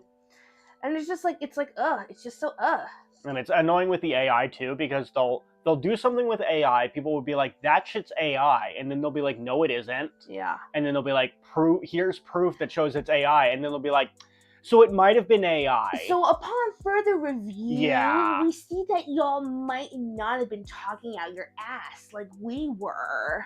Yeah. Ugh. Same issue every corporation has. They can't be happy with a lot of profit. They need more profit and all the money. Yeah, it's like I was saying earlier, right? With the infinite growth thing. It's like we got to cut all the staff so we can make sure that we make a bunch of money. But then it's like you cut all the staff that made you the money in the first place. Yeah, but the shareholders don't care Yeah. just so long as they make sure that next margin, like that next quarterly, bar goes up. Yeah, buy to support game stores, not Wizards. Yeah, just always 100%. Yeah. Always buy from your local game stores. buy from your local game store or any online sites that are, supported by local game stores. Like I want to say, what's the one? There's one website that's like TCG. unionized. Oh, unionized. I didn't know that. Yeah. There's a couple of good websites for buying Magic cards and stuff that is Yeah. actually like supporting people. So yeah, buy That's cool. buy singles. If you're gonna buy Magic, buy singles, Yeah. please. Yeah, because at Um, least that way it's not going straight into Wizards' pockets yeah. at all. the only logic that works in my head as to why companies do that. Company is rising 400%, but cut staff in half, pay no one, ride the tsunami until the company does. Because we are making a fuck ton of money now, we can walk away with that pocket. Yeah, it's like it's always crazy just because it feels so short-sighted. Because it is half the time. It literally is. They're literally not thinking of the big picture. They're thinking for next 1 or 2 quarters, and then they're going to be absolutely fucked after that. Ooh, what's that one that's unionized.com? Yeah, that one. That's the website. I bought the 2 decks from a friend for $10 each. Nice. Yeah, exactly. Yeah, what is it? I think my enchantment commander deck, I want to say I basically built that from just cards that we had and like buying from stuff online. Yeah, producer and I, we may have gone a little crazy buying Magic cards during lockdown. Yeah. We may have gone a bit much on buying the Magic cards. It's alright though, Sun has them all now. Yep. Yeah, Sun. We gave them to Sun before we left. Yeah, before we moved, Sun inherited the majority of our collection. We got a couple decks. We got some of our decks still. Yeah, so it's like if we ever get more Magic, it'll be like, okay, we have a deck idea kind of thing, and we'll buy the signals for that. 100%. Well, I will say there's the animal series that's coming out. You sucker. I just with their animals and this girl. Rouse on honor. And Jace is gonna be a little fox. Like if anything, I think they're gonna make the Jace artwork into a playmat. So if anything, I just want the Jace playmat. I'll be a happy little cat girl.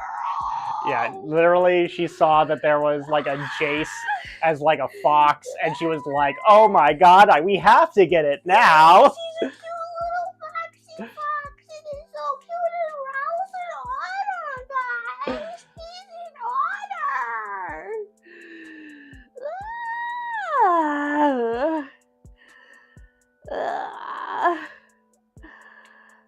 Oh god, the Hatsune Miku cards, I'm sorry, that artwork is so ugly.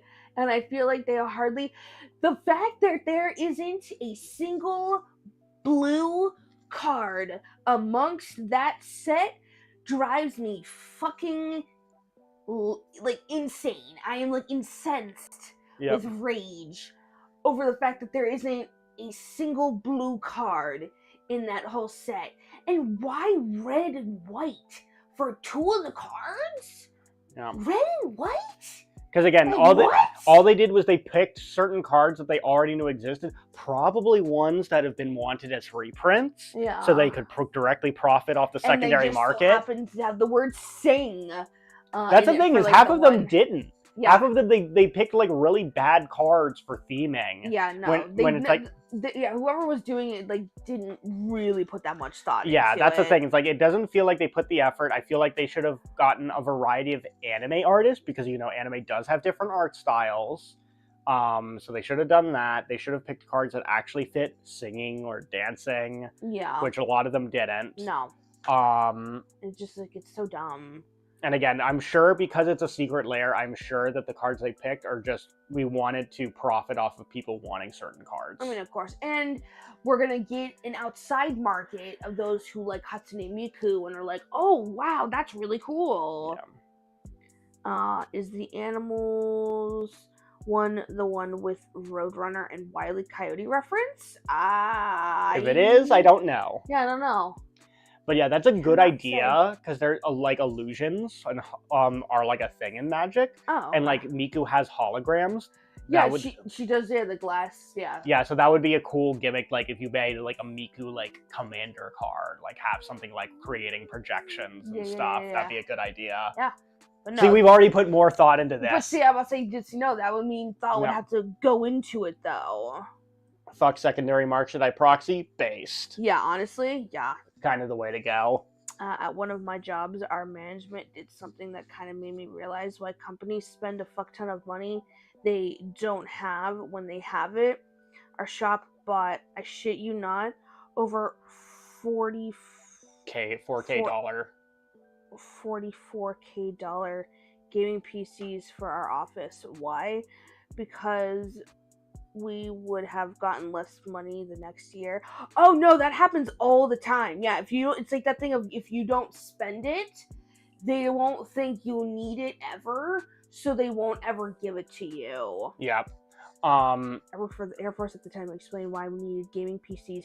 We couldn't use. Yeah, we had a friend who was in the Army, who when he was deployed, he literally would tell us that there were days where him and the dudes just went out to the shooting range and would just be told, "All right, all this ammo, use it up. Yep. Use up all this ammo because if you don't use it, we're like money's gonna get cut." Yep. So yeah. Like, yeah, I know exactly what you're talking about, Legion. Yeah, here's another thing. Here's a fun one. This actually happened recently, too. I didn't put it on the air. But so there's a company called, I mentioned it earlier, Embracer Group. Mm-hmm. They've basically been this big amorphous blob that's just been literally buying every single game company that they possibly can. And basically being this massive, almost monopoly gaming company. Love it! But of course, it costs a lot of money to buy that many devs. Yeah. So what did they do? They split the company into 3. Okay. So now the company is now 3 separate companies. Okay. And then they saddled all the debt with one of the companies. Of course, so that they can file for bankruptcy and it won't matter. Yeah, and the other companies get to keep existing. Yeah. And so it's basically a secret extra layoff. Like they already had a bunch of layoffs. Companies do that kind of shit all the time. Like Johnson & Johnson. Yeah. Or no, who are the fuckers that started the opium crisis in America? They did the same exact thing after they were forced to settle for like a couple billion. You make a fake company and That's then you settle it with the debt. And that's what they did though. But no, it filed for bankruptcy, meaning no one was going to get any money. Yeah. Because the company was gone. And so that's how they saved themselves from having to like pay any of the fucking fines. Yeah. Military buys basic steel hammers for hundreds to thousands just so they can explain why they need the budget. Yeah.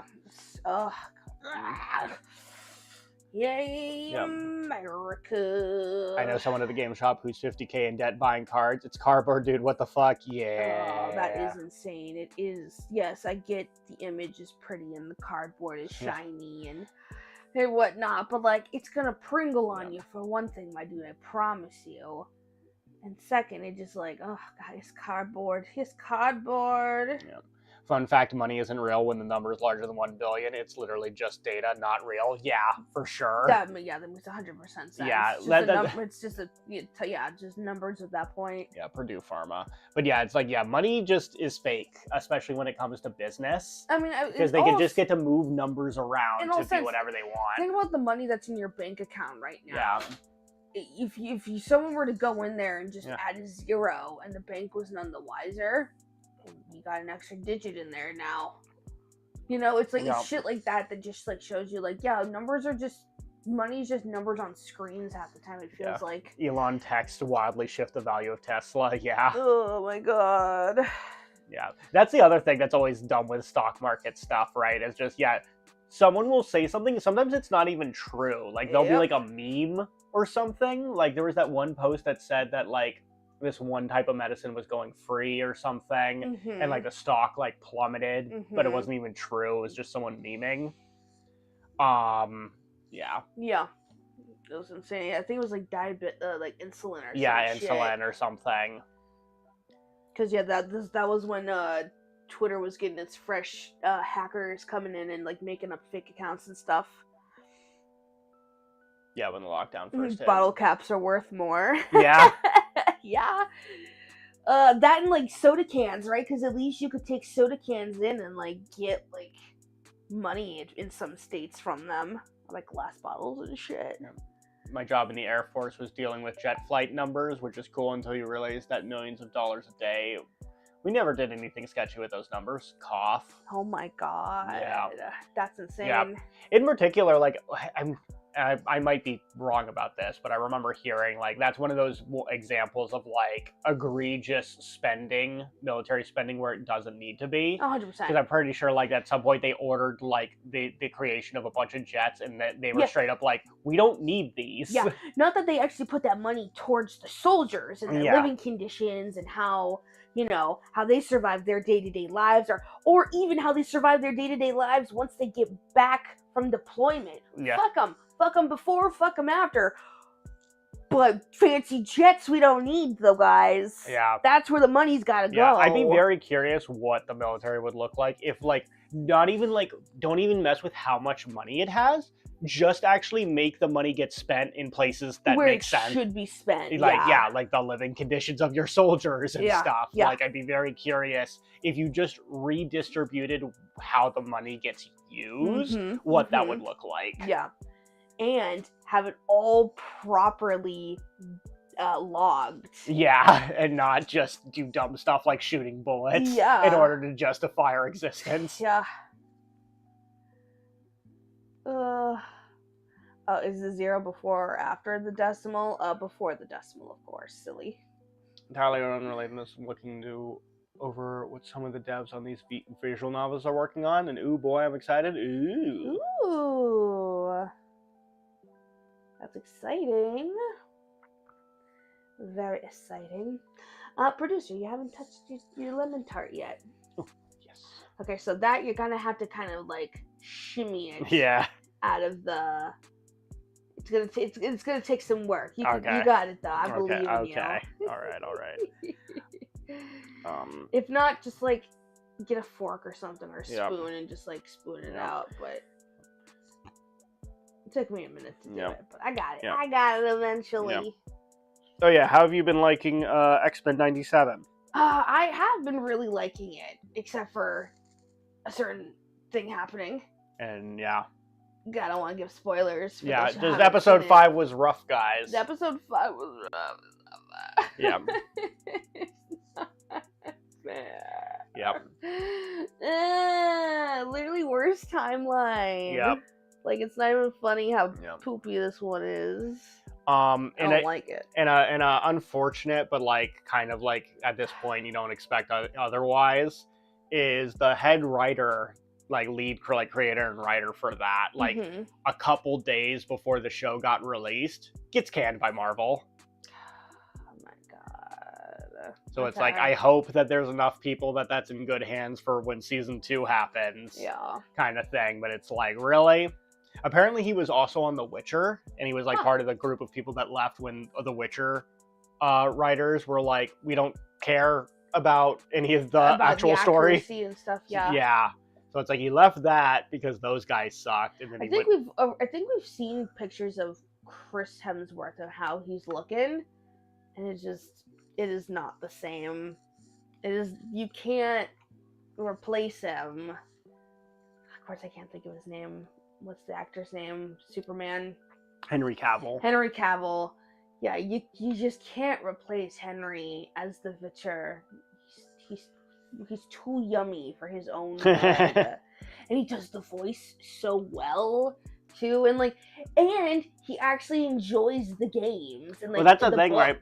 Is that the voice wouldn't even be that if it wasn't Henry Cavill. Yeah. Because he plays the games. Yeah. He knows what the voice sounds like in the game, and he cared about trying to be somewhat consistent between the game and this. Yeah. So he tried to do his best to do a voice that was at least similar to that. Yeah. Whereas if it wasn't him, they wouldn't have even tried to do that voice. Yeah, that's insane. Yeah. It's just so sad. I really appreciate it though when the actor is interested in the content or like interested in the thing that they're making. If there's like already existing like content for it, I really appreciate it when they're like, oh hey, let me look into this. Like that was one thing with like I really liked about Megan Fox is like Megan Fox is really into DC Comics. And she really like did like some deep dives and lores and stuff, and I think she really likes Wonder Woman and everything. But yeah, I think that's just really cool. I think it's cool when actors know their stuff. Iron Man, Deadpool, Jack Sparrow situation? Do you mean in the sense of actors that have kind of become synonymous with the role, so you can't really replace them? That makes sense. Or if you did replace them, it'd be bad, like in the case of this Witcher situation. Yeah. Because it's like you've replaced them, it's not really a good idea. Yeah, I mean, they're 100% right. If you tried to get someone else to play Captain Jack Sparrow that was not Johnny Depp, no one would be happy. And yeah, it'd be the same thing with Deadpool as well. If you got anyone other than Ryan Reynolds to play it, it's like, well, why would I watch this? This literally isn't even like, this isn't right. I wish I could get paid to say fuck every 20 minutes and let a stunt double do most of the work. Same, Masky. Same. That'd be sick. Though honestly, I feel like in a different life, I'd probably enjoy being a stunt double. That seems like something. Just you. Obviously, you'd have to do the right projects. You don't want to end up like the person who lost their arms or the person that died. Or... Yeah, you have to make sure to be on a unionized set. Unionized set for one. But stunt work is way too scary. I don't know if I would allow you to do it, honestly. I think I'd be too freaked out. Like something like low key, like a Super Sentai? Like, could I be a Power Rangers putty? Yeah, but you couldn't just do that and make ends meet. You'd have to do a bunch of different roles. That's why stunt doubles, like, they jump around all the time. Yeah, the woman whose face was degloved for Resident Evil. Yeah, no. Yeah, the Resident Evil guy is, like, notoriously bad for not having, like, good conditions on set for people's safety. Yeah, no. Wait. That guy sucks. Her face got degloved? I thought... So there's multiple injuries that happened on Resident Evil. Okay, I know someone died. So I think one person died. I think one person's face got degloved. One person lost their arm. Oh my god! So what scene caused the degloving? Oh yeah, my that god. one I don't remember. I don't remember specifically. Oh, that is horrifying. I used to be into parkour and broke my ankle twice. Do not do that anymore. Yeah. That is Get trained before doing dumb shit. Yeah, for sure. Yeah, And yeah, make sure the conditions are good. Ugh. But yeah, I was more familiar with the person that lost their arm, less familiar with the face one. Yeah. But yeah, I'm pretty sure another guy just straight up died. God. Oh yeah, back to the Megan Fox thing. Look, she tried, guys. With the voice acting, I'm gonna give that one to the director, the voice director, on that for not properly coaching her through those scenes. Cause like, come on. Like, I know it was bad. I'm not trying to say her Megan Fox's voice work was not bad in Mortal Kombat, but like, I'm gonna put that one on the either her voice acting coach or the person not giving her proper direction. Cause like, shit, I'd like to think Gurley could have like. It was the same problem with Ronda Rousey in the last game before that. Careful. But yeah, Ronda Rousey in 11 was also like not great with the voice acting. Yeah. But honestly, I think she did a better job than Megan did. Megan's was so rough. Megan was very rough, which sucks because I really wanted to like Megan so bad because I like Megan Fox. There's a lot of things about her that I like from what I've seen and stuff. And I think it's sad that, it was just so bad. I don't know what happened with those, but you can tell she's just reading the lines off the paper. Exactly. That's what I'm saying. So, like, why would the voicing, like, director or whomever not be like, okay, so now we need to sound like we're not just reading off the paper. It sounds like I get it. She's busy. She probably had, like, a lot of time constraints and stuff, but, like, holy shit, like, you're gonna do it, like, let's not do her so dirty. Yeah. Again, they didn't even have her do the full job for like the battle stuff, like the battle cries and stuff. They got someone else to do that. Yeah. And like at a certain point, it was probably like, well, why didn't you just get the voice actor to do the voice acting then? Yeah. You should have just had her do the face acting. I'll say, if anything, have it look like Megan Fox, but then have someone else who can actually do the voice, and who has the time to do the voice. Yeah. But yeah, it halfway sounds like she was doing a cold read without even emotion, so she can emote properly later, and they just ran with it. Yes, exactly. Yeah. I was thinking the same thing. I was like, they literally brought her in, told her, all right, read this. She read it, and then they're like, awesome, you're done. And she was like, oh, yay. And then just like laughed. And again, no shade to Megan, but like, it sucks. Yeah. Yeah, again, it's like, I'd like to give her the benefit of the doubt that maybe it was just, she just received like no direction kind of thing. 100%. It was like last second kind of thing. Because like, we know she can act. Yeah. And that's what, obviously acting where you can where people could see your visual cues and stuff is different than when you have to rely solely on your voice. But at the end of the day, the girl can still act, so you would like to think that that would help, you know, be able to get her in the headspace needed to, like, fucking do the voice. I would think a Hollywood actor would do better than that, but if the book I got by the big video game casting director is accurate, it's possible Miss Fox didn't care to do a video game and just refused to do it well. That sucks. I would hate to think that that was the case. Yeah, especially because she gave like that, like for the trailer, she's like, "Oh man, I've been a big fan of Mortal Kombat." Like, I mean, to be fair, that also could be totally pure acting. Exactly. But I don't know. I would like to think that that was it. You know. Yeah, it's hard to know. It is hard to know. Hear me out. We just need to advance to the point of our CGI can't differentiate from reality and just have voice actors just do our movies. So here's the terrifying thing. We're heading there, and not in a good way, because we're having movies now where we're just using the likeness of dead people. Well, I don't think we're going. I think it's a bit different than what Legion is saying, but I get where you're going. Yeah, because what is it? They're making a new James Dean movie. Yeah. Because he's someone who's been dead for a long time, but we're making a new James Dean movie and we're just using CG to put James Dean into a movie. Did this family consent to that shit? I guess his estate did. Yeah. Oh, that's insane. Ugh.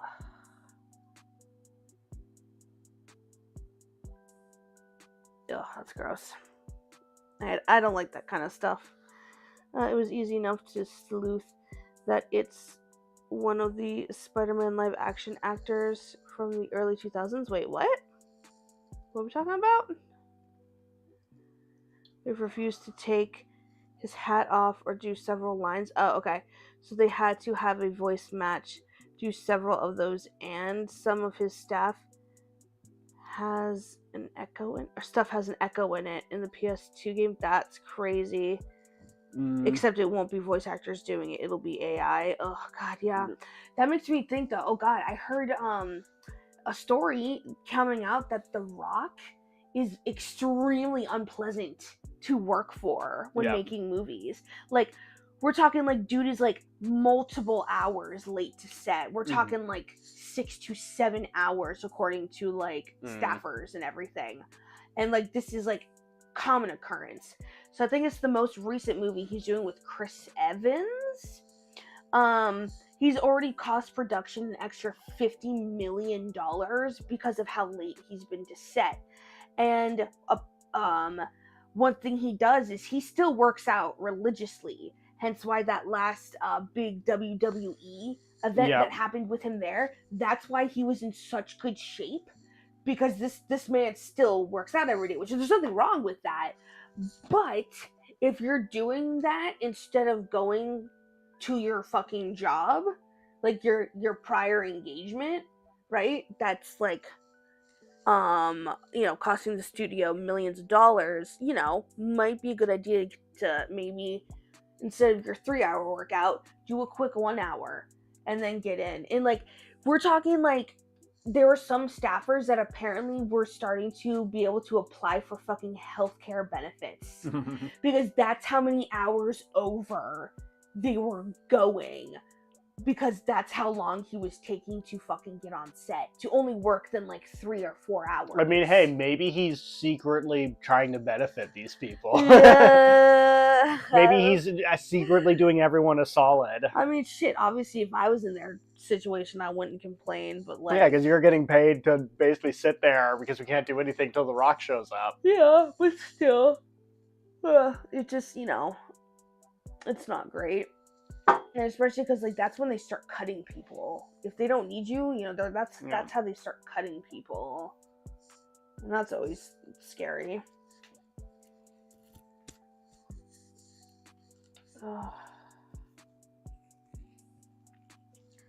Let's see here. There's new Carl Sagan. There's Sagan again. He's a stand-up guy. Was that the? I'm trying to think if I know what he looks like. I feel like I know. It's like a older-looking guy with a beard. Okay. Yeah. He does like a lot of cursing. Yeah. Okay. I think I know exactly what you're talking about. Talks about censorship and stuff. And this AI shit seems like something like he would hate 100%. everything. Yeah. Okay. I mean that technological direction kind of walks the same path. Are we talking about with like the AI stuff? Yeah. Okay. The book got by the big video game casting director is accurate. That's referencing something he was saying earlier. Yeah. As long as staff are getting paid for those extra hours, good on him, honestly. I mean, I guess. Again, though, if that starts leading to people getting laid off, though, because they're like, okay, well, we now can't afford that is problematic, you know? I mean, he's on a ton of gear, too. What do you mean a ton of gear? Oh, do you mean drugs? I'd believe it. I guess so. Steroids, right? Allegedly. Allegedly. Alleged use of additives. Roids. Yeah. Why cut the $1 million actor when we can cut out Susan and save a few thousand? I mean, because sadly that $1 million actor's face is going to get a lot of butts in chairs. And just chop off his face and wear it as a mask. Oh my god. That's the one sad thing. He could be a genetic freak that can naturally look like that with hours upon hours of hard work. Yeah, he's way more likely he's juicing. Yeah. Yeah, no, I get that. That would make sense. Yep. Hence the Honey. Hi, Chloe. How are you? Hence why maybe he's possibly having a shitty personality too. Gotta deal with that roid rage. The roid rage. I've got something like that. If you wear a mask of another person's face, a death mask. Wait, what? It's like a cultural thing, right? Yeah. Like for like events. That sounds like a cultural thing for Yep. sure. I have a death mask of. John Wayne Gacy? What the fuck? It is clown paint. What the fuck? That's crazy, Masky. What the hell? That's insane. Yo. That's crazy. Is somebody scratching at the mic? Yeah, sorry, I'm moving it. It's like my placement's bugging me. I need to move it. Sorry. I'm not trying to. I promise. Oh, stop it. Trying. There we go. Goddamn. Okay. ASMR lads. I'm sorry. Mom's not a fan. Most civilized conversation. That's like, I don't know. That's I can't think of many situations where you put that on and it's like, what? It's a conversation piece, and people are like, what the fuck? That's a lot. That's a lot. Not gonna lie, Masky. That's a lot. Yeah, sorry about the mic, guys. I promise I'm not trying to do it on purpose.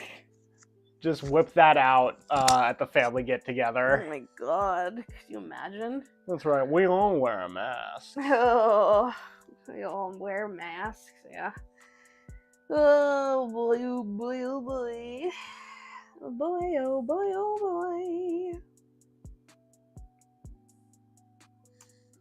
How are you on food? You good? I'm good for now. Okay, cool. So I figure we can just chill. But so yeah, we still got leftovers if you Yep. want some more. Are y'all using lav mics? I don't know what that means. I'll just show you. It's one of these little doodlies. You get off of Amazon for like $20. It comes with 2 of them. Okay, you are? Well, okay, cool. Is that good? Is that bad? Yeah. I don't know what that means. I don't know. I like this. I think these mics give good quality, honestly. I feel like they've done me very good during bacon streams and such. Yeah. What is it? Good choice on those. Oh, thank you. Yeah, I just picked them out on Amazon. They had the good reviews. They had the good reviews. Yeah. Minor story because it's kind of like there's not a lot to it, but something actually something comes of it.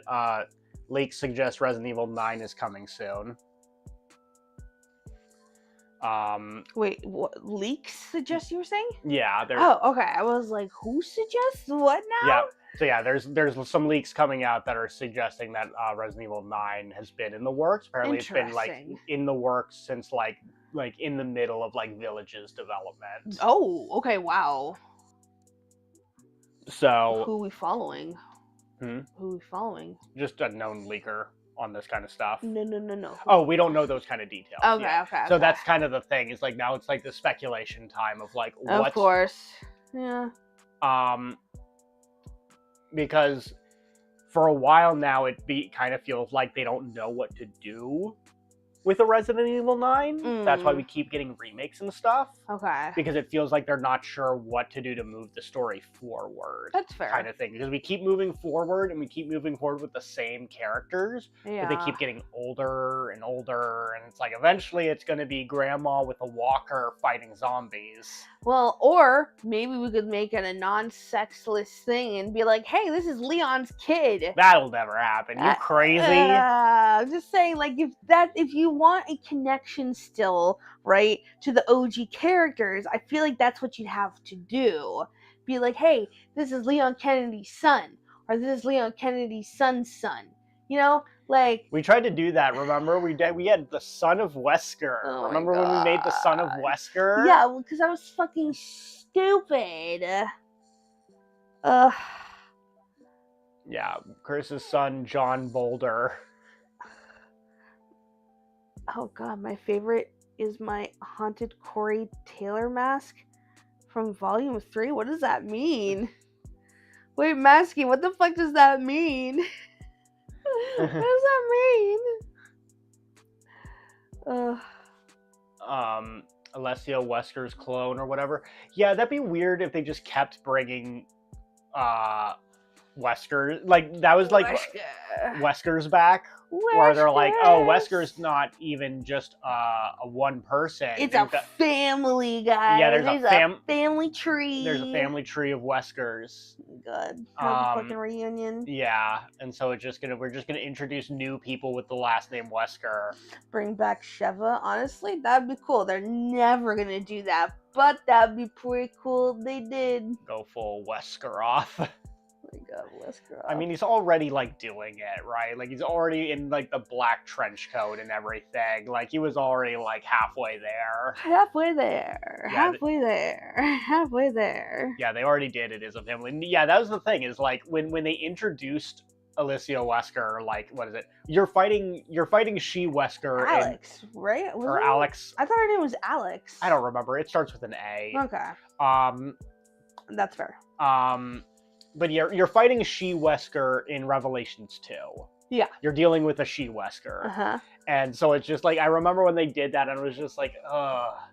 So is this just what we're going to do now? We're just going to keep introducing new Weskers? Because you know they would resurrect Wesker if they could, but they can't, I guess. Maybe they're like having him fall into a volcano and then get blown up by 2 rockets is a little far-fetched even for us to have him survive, but whatever.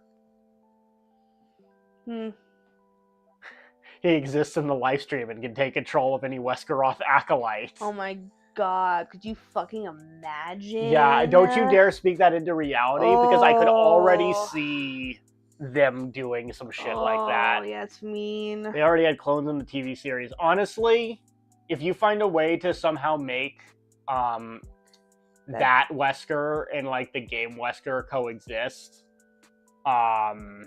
sure, why not? Just have... No, you can't. That actor passed away. The actor that played Wesker in the TV show, he passed away, I'm pretty sure. So you can't even do that. That sucks. Because yeah, I was gonna say, yeah, sure, fuck it, bring that Wesker into the games, but you can't even do that. Yeah, so that sucks. That does suck. CGI him from the dead. No, we're not gonna CGI him from the dead. No, yeah, nah, we're not doing that. That's if we're no. gonna do that, you might as well just literally rip the model from Resident Evil 5 Wesker and just put him on screen with no touch-ups. No touch-ups at all. Just have this Xbox 360 model of Wesker walking around on screen with live action. It'll be sick. It'll be super cool, guys. I promise. Oh no. It'll be so good. It literally won't. Chocolate. And have him do a Fortnite dance. Fortnite.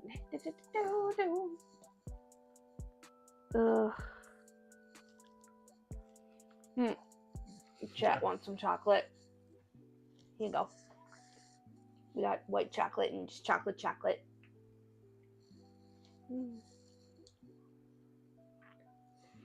I genuinely fuck with that so hard. Yeah, I think it'd be super funny to just have like a video game model rip just on camera with live action people just standing next to Oh them. my god. Don't even try to update it. I love when they use weird retro graphics that aren't too retro. Because that's the thing. It's like when you're looking at 4K footage, you're going to notice the retroness of it because you're going to be looking at that model under a microscope, you know, with close-ups and shit. That's funny, though. It's like, well, it looked good for the time. I'm sure if you got real close to that model, you'd be like, oh, yeah, there's a reason. That's rough. This is why this is a PS3 model and we have PS5 models now. Yeah. There is a different level of quality that is happening. Yeah. I love when they use... Oh, I already read that. Yeah. Oh, yeah, other devs making bad decisions. The Tarkov. Everybody hear about the $250 Tarkov DLC?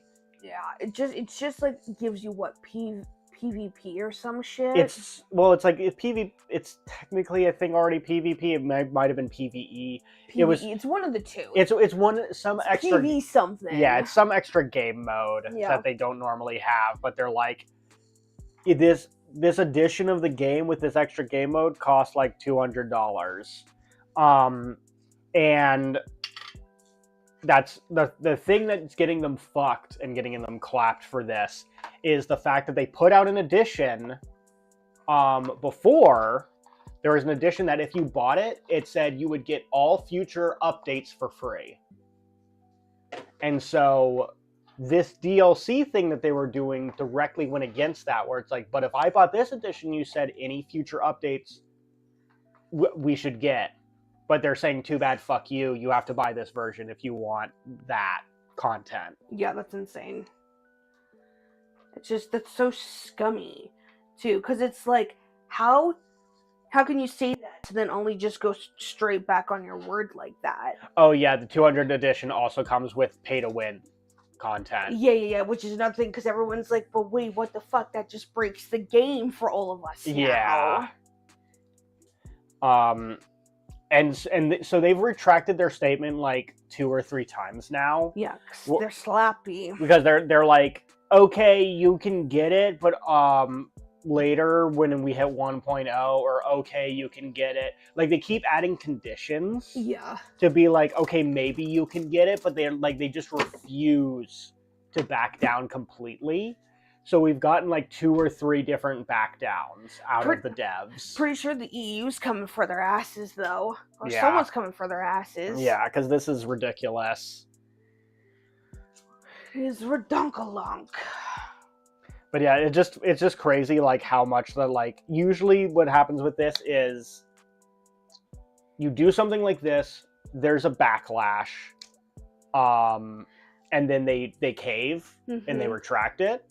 I haven't seen the triple back down where they like we're gonna half back down, and then the backlash to that is also just as big. So we gotta half seize again. Yeah, because we just are really gripping our nails and our teeth into it because we refuse to fucking back down completely. Yeah, I'm doing okay. How are you? And what's that? What? Food? What's what? Yeah, are you talking about our afternoon tea setup or the escape from Tarkov situation we're talking about? Yeah, because if it's Tarkov, the short version is there's like a $200 DLC. That's pay to win and bullshit. But yeah, they allied though what essentially you get Yeah. with that $200 DLC, and shocker, Yeah. nobody's very happy about that. By the decision to get all future releases free. Sorry, we meant releases of the game and DLC, not other DLC. You get free patches when we fix our shit, not new content. So yeah, Escape from Tarkov is... That's the other thing, is like Tarkov is kind of a unique game. Yeah, it's one of those It's like escape shooter, like you're trying to like get loot, kill people, Yeah, and but, like like, escape. but from you can the also zone. like team up with like random strangers. And, Yeah. so it's fun. It's like a looter shooter kind of, right? Would Yeah. that be kind of like Rust? It's very like Rust Yeah. feeling, because like if you die, you lose everything. Yeah, but it's You like start it's over. hard to describe because it is a fairly unique game. Because the thing that people were lamenting about is like it sucks thing to Tarkov because there's not a lot of games that are exactly like it. Yeah. So it's not as easy to just like, oh, if COD sucks, you can just go play a different shooter. Yeah. But Tarkov is a little unique, so there's not like an easy just jump to a different game. Which is sad because Yep. it's like Extraction shooter, that's the word I'm looking for. Extraction shooter. Okay. Yep. There's not enough games that are like it. For sure. I'd rather play War Crime Sim Arma 3.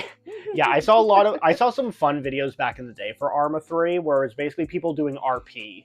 And so I've seen a whole video that was almost like a whole story where one of the players was pretending to be like a war journalist. Interesting. Going along with the squad. That's very much like Rust or like Yeah. The, what is it? Grand Theft Auto 5. Yeah. Oh yeah, Grand Theft Auto RP. Yeah. Yeah. And so they're pretending to be like a war journalist, and as the stuff goes on, more and more like sus things are happening. Yeah. And then one of their guys like is taken away, Mm-hmm. and you just like he's interviewing a guy, and then you just see his partner, his journal partner, Yeah. fall from a tower. Oh my god. Dude, what the fuck? And he's just like lamenting his partner, and they're like, it was an accident, I don't know what happened to him, and like stuff like that. And so like they were creating a narrative while playing Arma 3. I love that kind of shit. Yeah. Can you show him his bowl that still has food in it? Because he has a bowl that still very much still has food in it. All right. I like how you tried to get him in. Yeah, I realized he wasn't going to be in frame. The only way to put him in frame would have him knock over all the food. Yeah, let's not do that. Yep. Let's not do that. In shall brighter we? news, Megaton Musashi W released in the West finally, and it's apparently amazing. Though they didn't market it at all. Yeah, it's like, oh, we released this thing and it was unsuccessful. It must have been the game. It's like, or you didn't advertise it at all. Oh, your voice acting profile is getting tons of traffic. Congrats. Hell yeah. Hopefully it's for good. I mean, I'm sure it's for good reasons, but like, yeah, I'd be also very curious what started the traffic. But congratulations, that's exciting. What I want from future games is a new modern Stubbs the Zombie Man.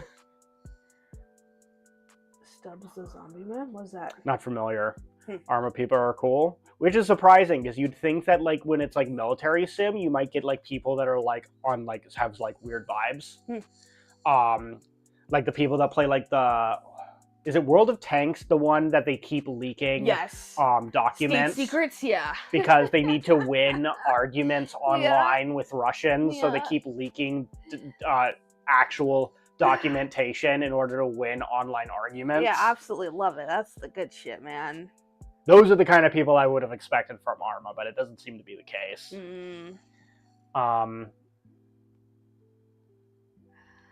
Oh, God damn it. I can't get over they're just dropping state secrets left and right. Yeah. But no, guys, TikTok. Yeah. That's the safety. That's the thing that it is causing safety concerns for the American people. Not these random losers who are giving away state fucking secrets about how our military machines work. But TikTok, you know. The things that people do like stupid dances and dumb trends on. Played 6 days in Fallujah with actual veterans. What is it? Military Sim Light, or where you get the weird vibes armchair peeps, the ones that are super mil sim like Arma, everyone's stunningly chill. Okay. Interesting. Aren't Americans losing TikTok? Did that go through? So it's the kind of thing where it went through, but like the legal stuff to figure that all out is going to take forever. Well, so how it happened? Okay, so what it says is they're giving them ByteDance a year to divest funds, even though, funny enough, China only owns 20% of the stock of TikTok. Yeah. The left 60% is owned by fucking Americans. Yeah. Like stupid rich Americans, but Americans. But yeah, they're giving them a year to divest or to like an American company, or it'll be banned. They're not divesting. That 20%, they're not fucking selling it. Yeah. They're just not doing it. Yeah, they're not going to sell it when it's like every other country still is going to use it just fine. Yeah, because they're like, America only makes up like 7% of the user base. So yeah, it's that thing, and I think they know that, so they're just like, this is a ban without it being a ban. Mm-hmm. And it's weird because I think the law specifically targets, like, says TikTok, which I don't think a law is supposed to do. So it's like kind of wild for them to have a law that specifically no fuck this company in particular. I mean, that makes it so super susceptible to lawsuits and stuff too. Yeah, so there's likely going to be a lot of legal stuff that ends up fighting. So it might take a while for it to get banned properly. But in the end, we're in the UK, so... Yeah. Stop. We still have a year before anything would even happen anyway, so plenty of time. Yep. Oh, here's a fun one. Did anybody hear about the world first in MapleStory? No. Okay, this is a kind of a fun one. Okay. Hold on, let's see.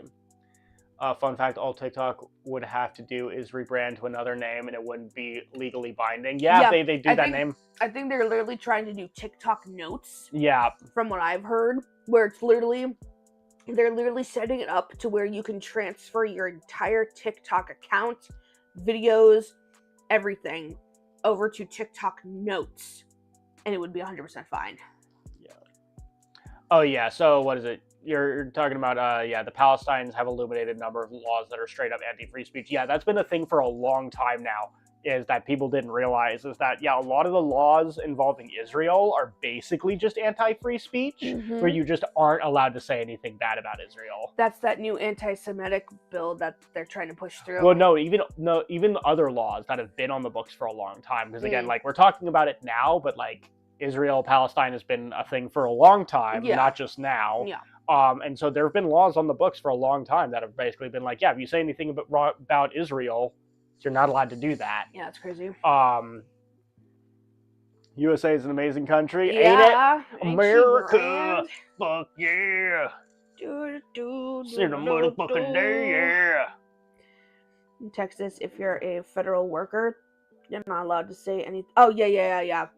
Yeah. Even if you're just like a teacher, you can't. And that's an old law. That's not like new. Yeah. That's just a weird quirk of American law.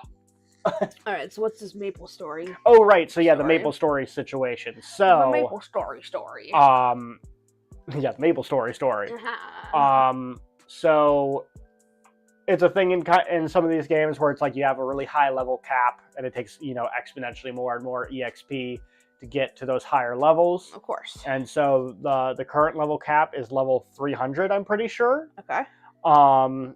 And so they were having an event where a player was like real close to getting to level 300, and so they were doing a stream, like a sponsored stream by the game. Okay. MapleStory of this player is like, hey, this is going to be them getting world first of getting to level 300 in MapleStory. That's insane. Hi, Cosmic.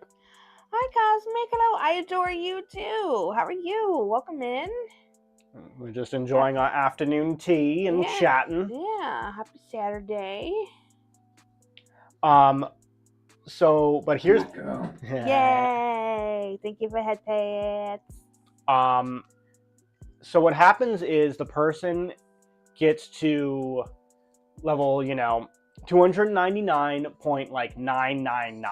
Oh my god, stop. And then he puts the controller down and starts going off on about everything that's wrong with MapleStory and how shit the game is and how fucked up it is and how like the drop rates are fucked Oh my and god. everything. Oh my god. Because they literally were just using this up as an opportunity to get a bunch of official eyes on it so that he would have a platform to shit on the game publicly. That's amazing. Yep. And so it was really good. It was one of those things like they couldn't like, just cut the stream or anything. So they just were like, well, here's an officially sanctioned thing where this person is just using the opportunity to just completely shit on the game. Wow. And yeah, at the end of it, he, doesn't get level 300. He just ends it. So he doesn't even get to the world first because he's basically like, this game sucks. I'm done with this game. Oh my god, that's insane. Yeah. I've seen a couple stories that are like this. The one that I remember back in the day was For Honor, where they had a tournament, and a guy joined the tournament, beat the whole tournament using exploits, because he wanted to emphasize that it's like the game has a bunch of bad exploits that they haven't patched out. Yeah. And so the competitive nature of this game is fucked. And basically they interview him after, and it's like, so yeah, it's just like, I didn't really try, I didn't practice or anything. I just abused the game because it's not, very well made and like it's broken and has all these exploits and isn't very well balanced, and just like, I was big on For Honor at that point. Yeah. And unfortunately that event kind of killed me for For Honor. When you find out the game really is just meta. It's all about the meta. Well, that would not even meta, just like they were not balancing the game or paying enough attention to things like this, that something like this could happen. Yeah. And so like something like that, it soured me on the game. Yeah, and so fair. I stopped playing it. And it's like, and I, retroactively, I'm like, part of me wishes, I hadn't like dropped it. Because I would have been curious if I'd stuck with it, if I would still like it, kind of thing, because I liked it so much. I remember. I was so into For Honor when it first came in.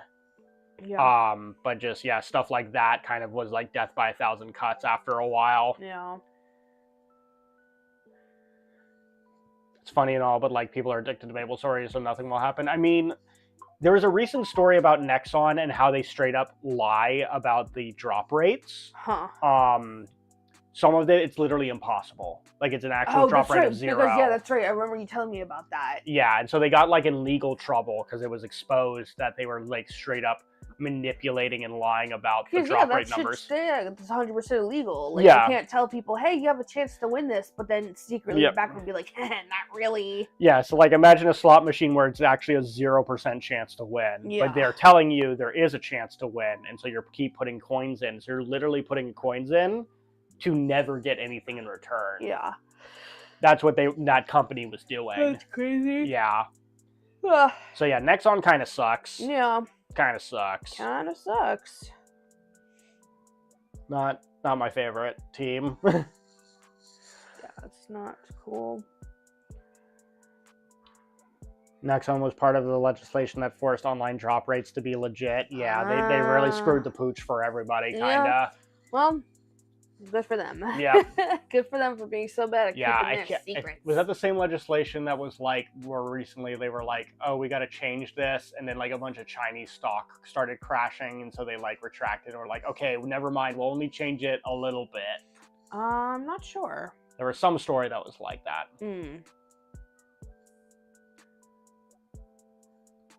All of which sucks because they publish some of the best KRPGs and JRPGs here in the West.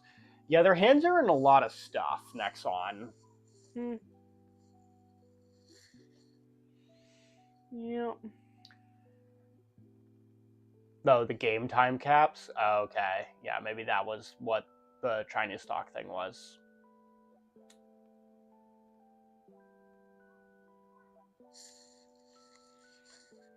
So. Yes. Y'all see that Stellar Blade petition? The thing that's great about the Stellar Blade petition, Oh, great, he says. so if you don't Oh know, my god. Stellar Blade is a new game that came out. I've heard it's like an okay Souls-like I kind don't of. know. I haven't heard anything good about it. It's the kind of honestly. thing where it's like there are some things that are good about it. There are some things that aren't very great about it. Yeah.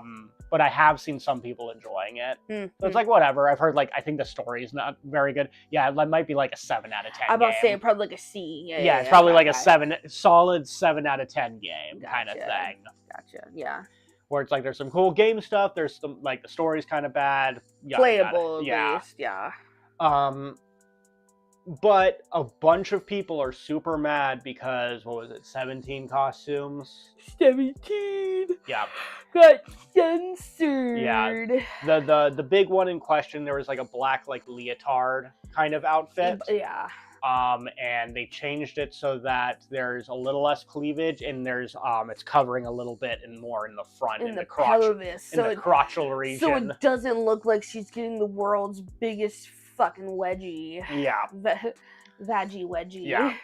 And it's funny because it's like the game is still very, very sexualized kind of thing. Where it's like everyone was calling it like titty souls kind of thing. Like that's what I was seeing is people were calling it like titty souls. Wow. Okay. Because the biggest thing about it was like how like sexy it was, like how sexualized it was. So it's like it's not like there isn't sexy stuff in the game. The game is still very much sexualized. Wait, meanwhile, Pokemon villains have womb tattoos. What the fuck, Pokemon trainer? What are you talking about? Womb tattoos. Is that like from the newest game? I might have missed that one. What the fuck? Also, I don't like that womb tattoos. I'm down for sexy souls. Yeah, I mean, yeah, it's like I said, some people are enjoying it. Not from Scarlet or Violet. Vanilla, at least. Ooh, that's kind of high. Oh my god. Oh god, I don't even want to know what the healing would be on that. Womb tattoo. Yeah, there's a reason the biggest talk around the game is that some of the outfits are changed and not that, like, Eve's character is an interesting display of the concept of humanity or something. Nobody cares, yeah. Yeah. Yeah, just front tramp stamps. Yeah, okay, yeah. Yeah.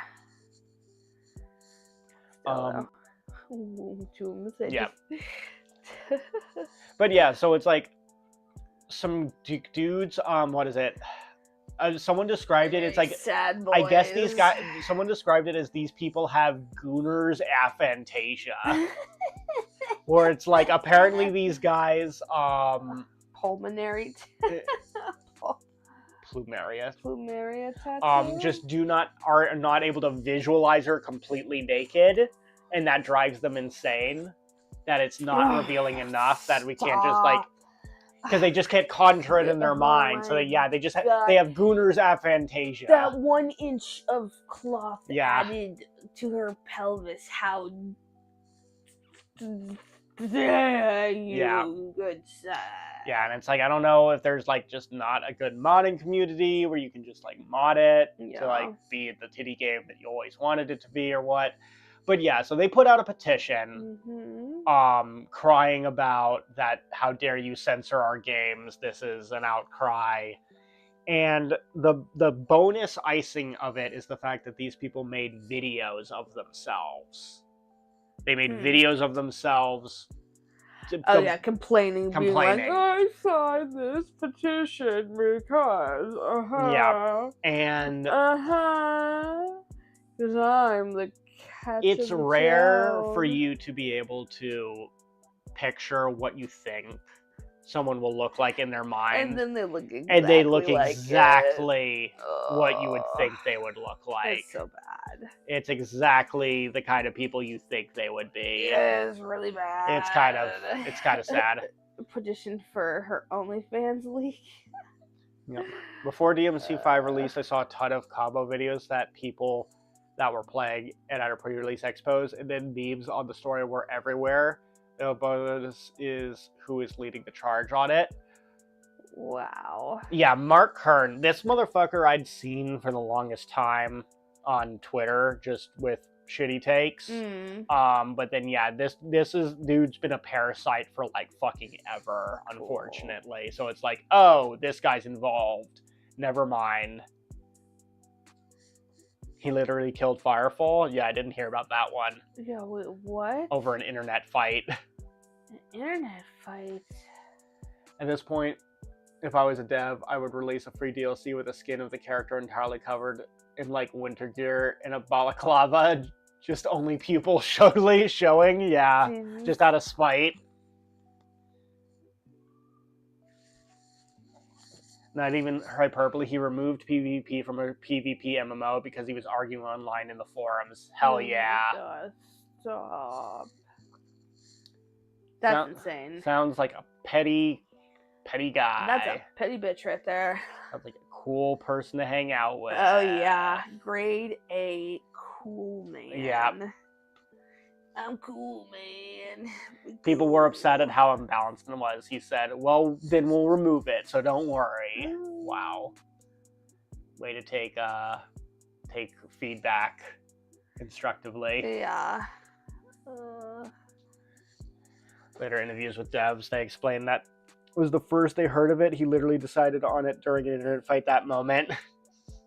Wow. Oh, God. Amazing, incredible. Truly. Incredible. Incredible. A bloody blah. A bloody blah. A bloody blah blah blah. Check YouTube real quick. Go ahead. Check YouTube. YouTube. Oh. Just mouse over. There you go. You're not getting anyone commenting, right? No, I don't think so. Okay, cool. Just making sure. Yep. Okay, cool. Just making sure. Gotta make sure. He also added dumbass bus made for no reason. That's just in a warehouse somewhere. Are you reading? You're not reading. You don't start from the bottom. Like you reading comments from the bottom. You gotta start up. Oh, okay. Ha! See, ha ha ha! He got the full context.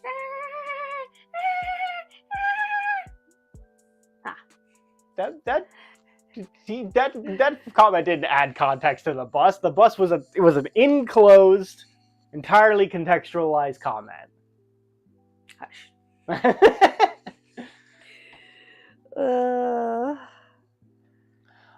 So here's a story from someone that you know about.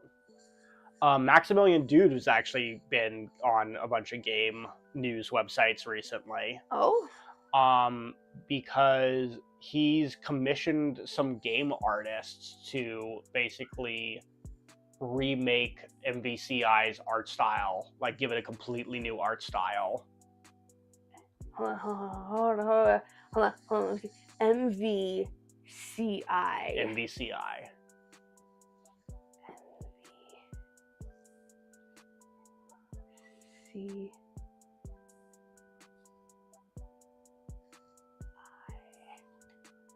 I have no idea. I want to say Killer Instinct, but that's not. MVCI. Nope, it is fighting game related, obviously, because it's Maximilian. He cares about it. MVCI. What's something that starts with M that Max really likes? Mortal? Monster? Oh god. Hold on. Is it gonna be one of those things where it's like, girl, that was stupid obvious? I feel like it seems obvious to me, but also it's in my brain, so it's more obvious to me, obviously, because I know what it is. I know what the answer is. So it starts with an M? Yeah, it starts with an M. It's a fighting game series. Starts with an M. Alright. Hold on.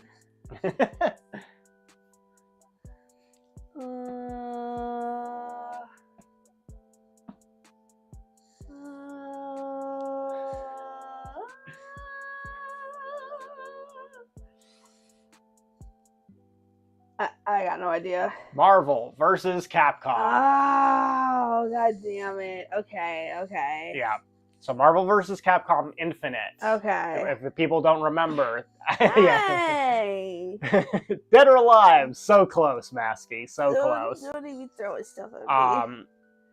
But yeah, so Marvel vs. Capcom, popular fighting game series. The most recent entry was MVCI, or Marvel vs. Capcom Infinite. Mm-hmm. That game Suck got a lot booty of cheeks. kind of sucked a little booty cheeks, but it wasn't the gameplay that sucked booty cheeks, and that's an important distinction that Max would always make when he got flamed for it at the time because there was such a big hate train around it. Yeah. The problem with the game was the roster, because they didn't have the rights to X-Men, so they didn't have any X-Men. Yeah. And they recycled a lot of characters from Marvel vs. Capcom 3 because they had no budget, and also because they have no budget, game looks like booty cheeks. Yeah, like they didn't even make new models or some shit, right? And they just took the old models, and then there's no art style on top of it. It's like a very just Unreal Engine asset, kind of like flat and like so shiny skin kind of thing. Shiny. And so Max has actually been working, like commissioning modders to put an actually like good art style in the game. Okay, that's really cool. And so they're giving it like this cool like cell shaded look. Okay. And so it actually like looks like a good video game. Ooh. Now. That's really cool. And the interesting thing is, as a result of that, I'm also seeing more people mess around with MVCI as far as modding. Mm-hmm. And some people are like, dudes, it is so much easier to mod stuff in Unreal Engine than Ultimate Marvel vs. Capcom 3. Because currently, UMVC3, or Ultimate Marvel vs. Capcom 3, has been the game that people have been working on. Okay. Because everyone's like, well, MVCI sucks, so why would we work on that? But the problem with UMVC3 is it's super old. It ought to like a weird old engine. So trying to mod it is really difficult. And you have to jump through a lot of hoops. But Unreal Engine is a lot easier and more modern to work with.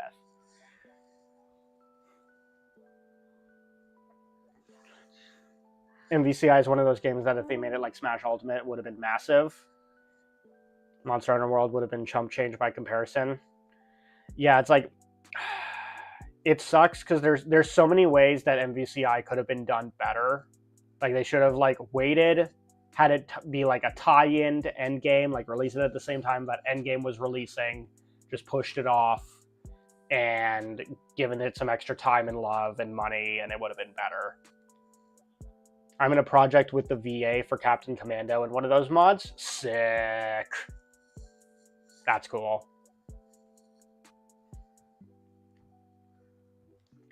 Because yeah, I've been looking at potentially looking into the UMVC3 mods because they put like Gambit in, and so I'm like, well, now's the time to get into UMVC3. Yeah. That they put Gambit in and a bunch of other stuff. Oh yeah, no. If she looks like she's sleeping because the narcolepsy is hitting them. Yeah. Narcolepsy is starting to kick them a little bit, so they're a little eepy. But I still going. I still going.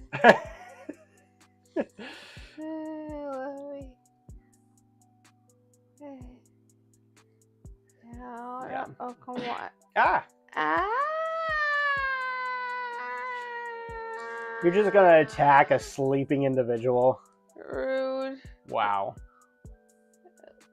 Waking a slitty. A slutty? Slitty. I said slitty. Uh-huh, sure. A slitty Calaveroon.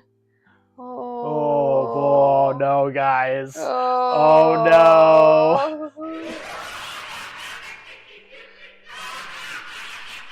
Yeah, that didn't do nothing. Yeah, nah. Tonight's just not. This might be, we might have to start winding it down here, folks. No. You're fine. It's kind of hard to have a chatty podcast if you're a chatty stream if you're falling asleep on me.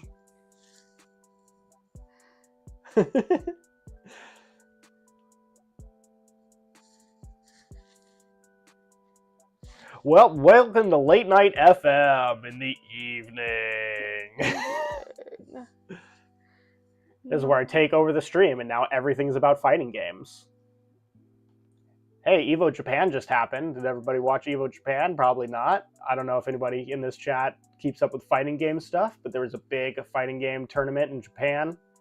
And so, of course, the big tournaments end up being basically like E3 for fighting games, where they just announce a bunch of stuff that's exclusively fighting game related. So, hey, if you were into Street Fighter, Akuma's coming back again. He will always come back eventually, and they will charge money for him because people know they will buy Akuma, and Akuma's back. More importantly, they're releasing a patch to actually balance the game, which is unique because Street Fighter 6 has not been balanced properly for like a year. Basically, since launch, the game has not had a real balance patch. So people have gotten a little salty because it's one of those things where it's like, after a whole year, people are like, okay, guys, we kind of have an idea of who's good and who's bad by now. Come on, let's balance some of this, please. This new Raging Demon looks incredible. Just 1,000 Akuma. Yeah. Now it's instead of Akuma killing you 1,000 times, 1,000 Akumas kill you once. You're still dying 1,000 deaths, but with a new twist. So Street Fighter, I am praying for Manon buffs. I need her to have at least one plus on block move.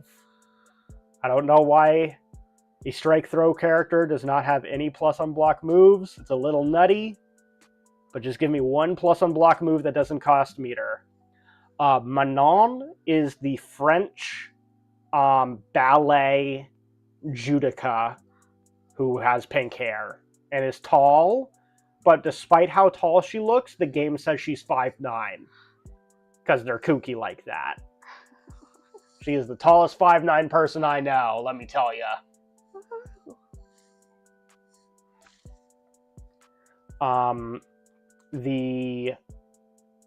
The Prime Minister of Poland is getting put into Tekken as well, so that's cool. Most of the characters are JP, so like lots of shorties around. True. Yeah, there's a lot of people that are not 6 feet, so I guess maybe it's just by comparison. Yeah, so Lydia is a character in Tekken, and she's just straight up the Prime Minister of Poland, or the President of Poland. She's like the leader of Poland. Executive Office of Poland. And so yeah, now the executive person of Poland is in Tekken. I don't think they have any likeness to the actual leader of Poland. I'm sure Harada probably asked and was probably like, hey, do you want to be a Tekken character? And they probably said no, and they're like, well, we'll just make our own character who's the leader of Poland.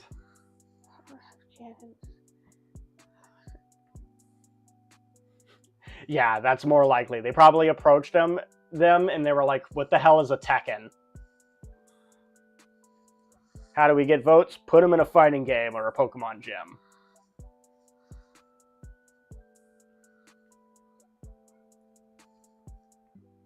What is it? Slayer. Slayer got put into Guilty Gear. I don't think Guilty Gear is popular enough for anyone to care about that. But Slayer's cool. Yeah. He's got a cool Scottish accent. I really like the English voice acting. The English voice acting in Guilty Gear can be hit or miss sometimes. Yeah. But this Slayer's English voice acting is probably like the best. That makes sense. It's a really good voice for Slayer. Yeah, I like for Slayer too. Good morning. Good morning. Good morrow. Yeah, Slayer's back. Slayer's cool. Anybody who likes Hunter x Hunter, they're making a Hunter x Hunter fighting game. Oh, it's Brian here. Holy shit. Oh, she's doing the thing where she's talking in her sleep. No.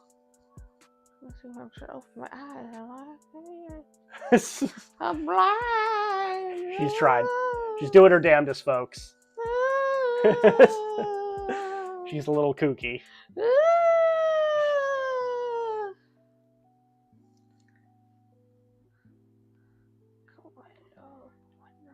How's the Animal Crossing village?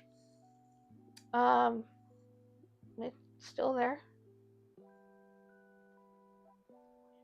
What do you want from me? I'm just asking how it is. I told you, it's still there. It's still there. Still there, folks. It's still there. But yeah, Hunter x Hunter.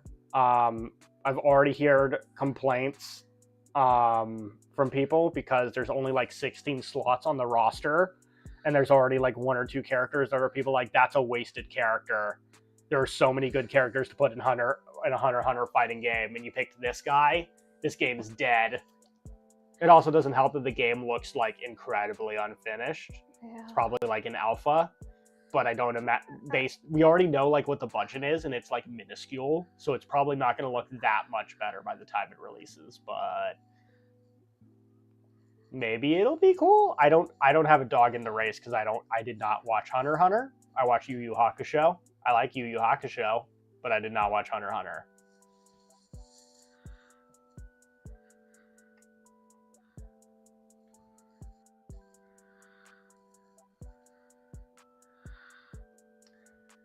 Dump Truck is the best Sanrio character, right, Parfait?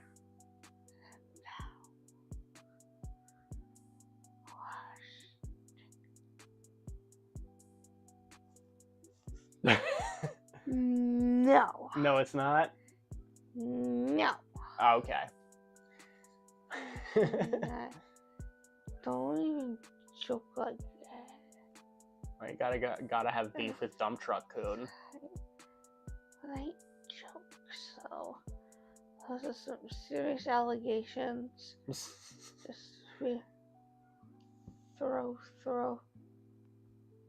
on. Wait, I think.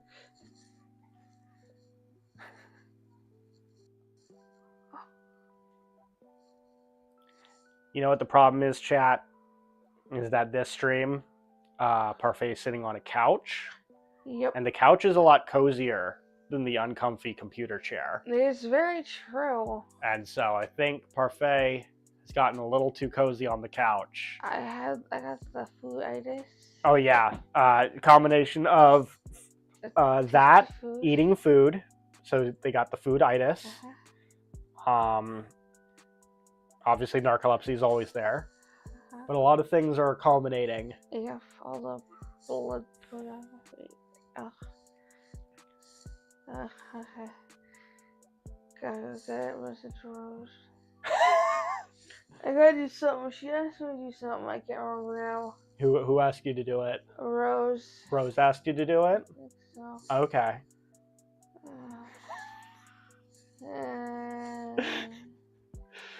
I'm coming. Where are you going? It's right here. What's right here?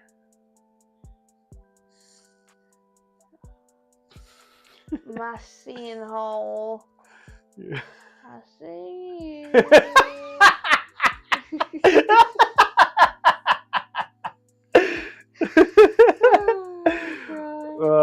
It's always so funny because chat, you wouldn't know this, but yeah, Parfait, she walks the line of consciousness sometimes when her narcolepsy goes off.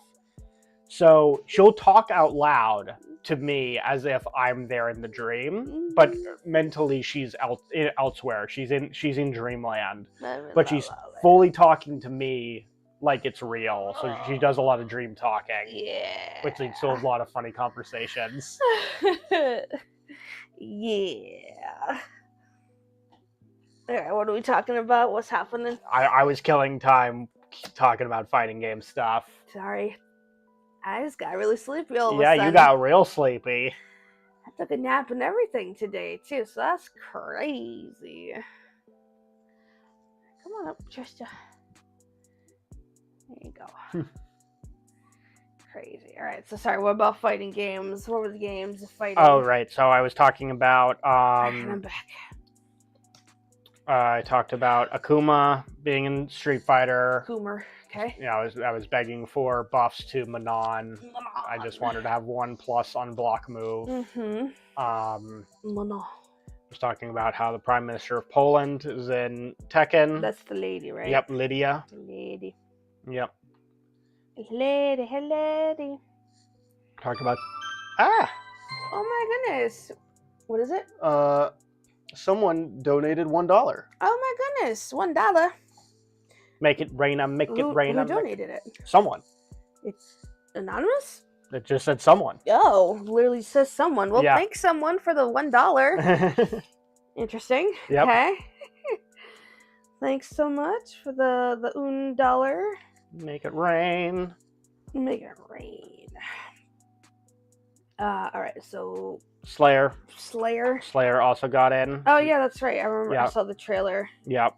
He was trying to have brunch with his wife, and plans got sidetracked. Yeah. His wife Shannon is a funny character. Shannon. His wife is like the most powerful character in Guilty Gear lore wise. Because she has him, or just because of who she is? I think just because who she is. Who the fuck is she then? I don't know, but like.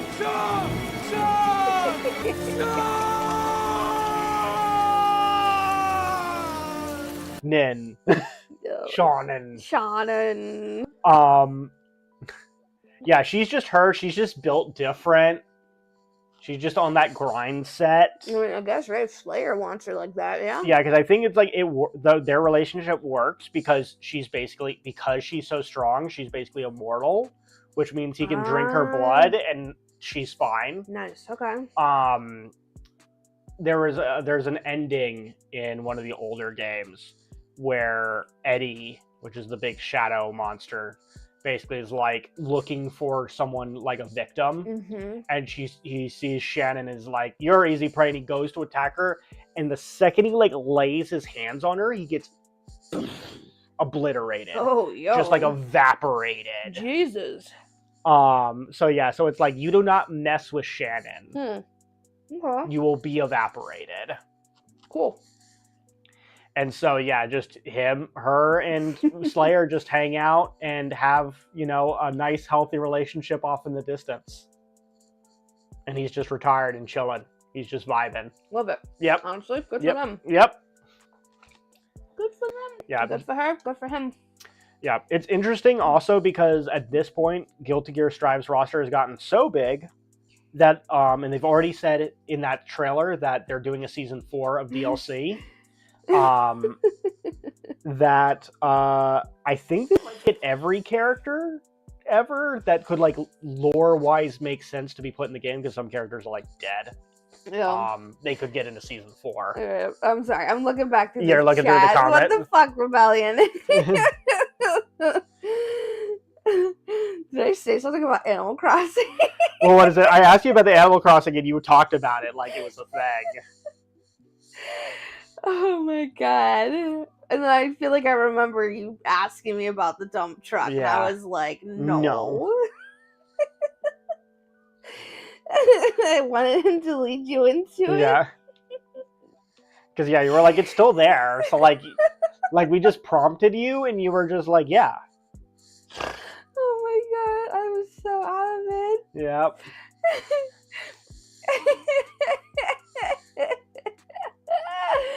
Oh my god. Sleepy parfait. I was so sleepy. Yeah. Oh my god. Yeah. Yeah. Got you bad. Yeah. Alright, let's see. What is it? How much Hunter x Hunter did you watch back in the day? Not much at all. I was just watching it on Toonami. And I didn't even, I saw like bits and pieces of like the first season section part. I don't even know. But they're at like the tournament thingy. Didn't finish that. And then I saw like Killua's backstory or his fucked up family or something, and that was kind of it. I don't remember anything about Hunter x Hunter. I'm not gonna lie. Gotcha. Yeah, because I was just saying, yeah, they showed off the fighting game. Okay. It's a real fighting game. It's not an arena fighter like the Naruto, Ninja Storm okay. games. It's a real fighting game. That's cool. So that's cool. Yeah. Only thing is, it looks like it's being made on like a shoestring budget. Ooh. Like, it does not visually look that great. It looks pretty cheap.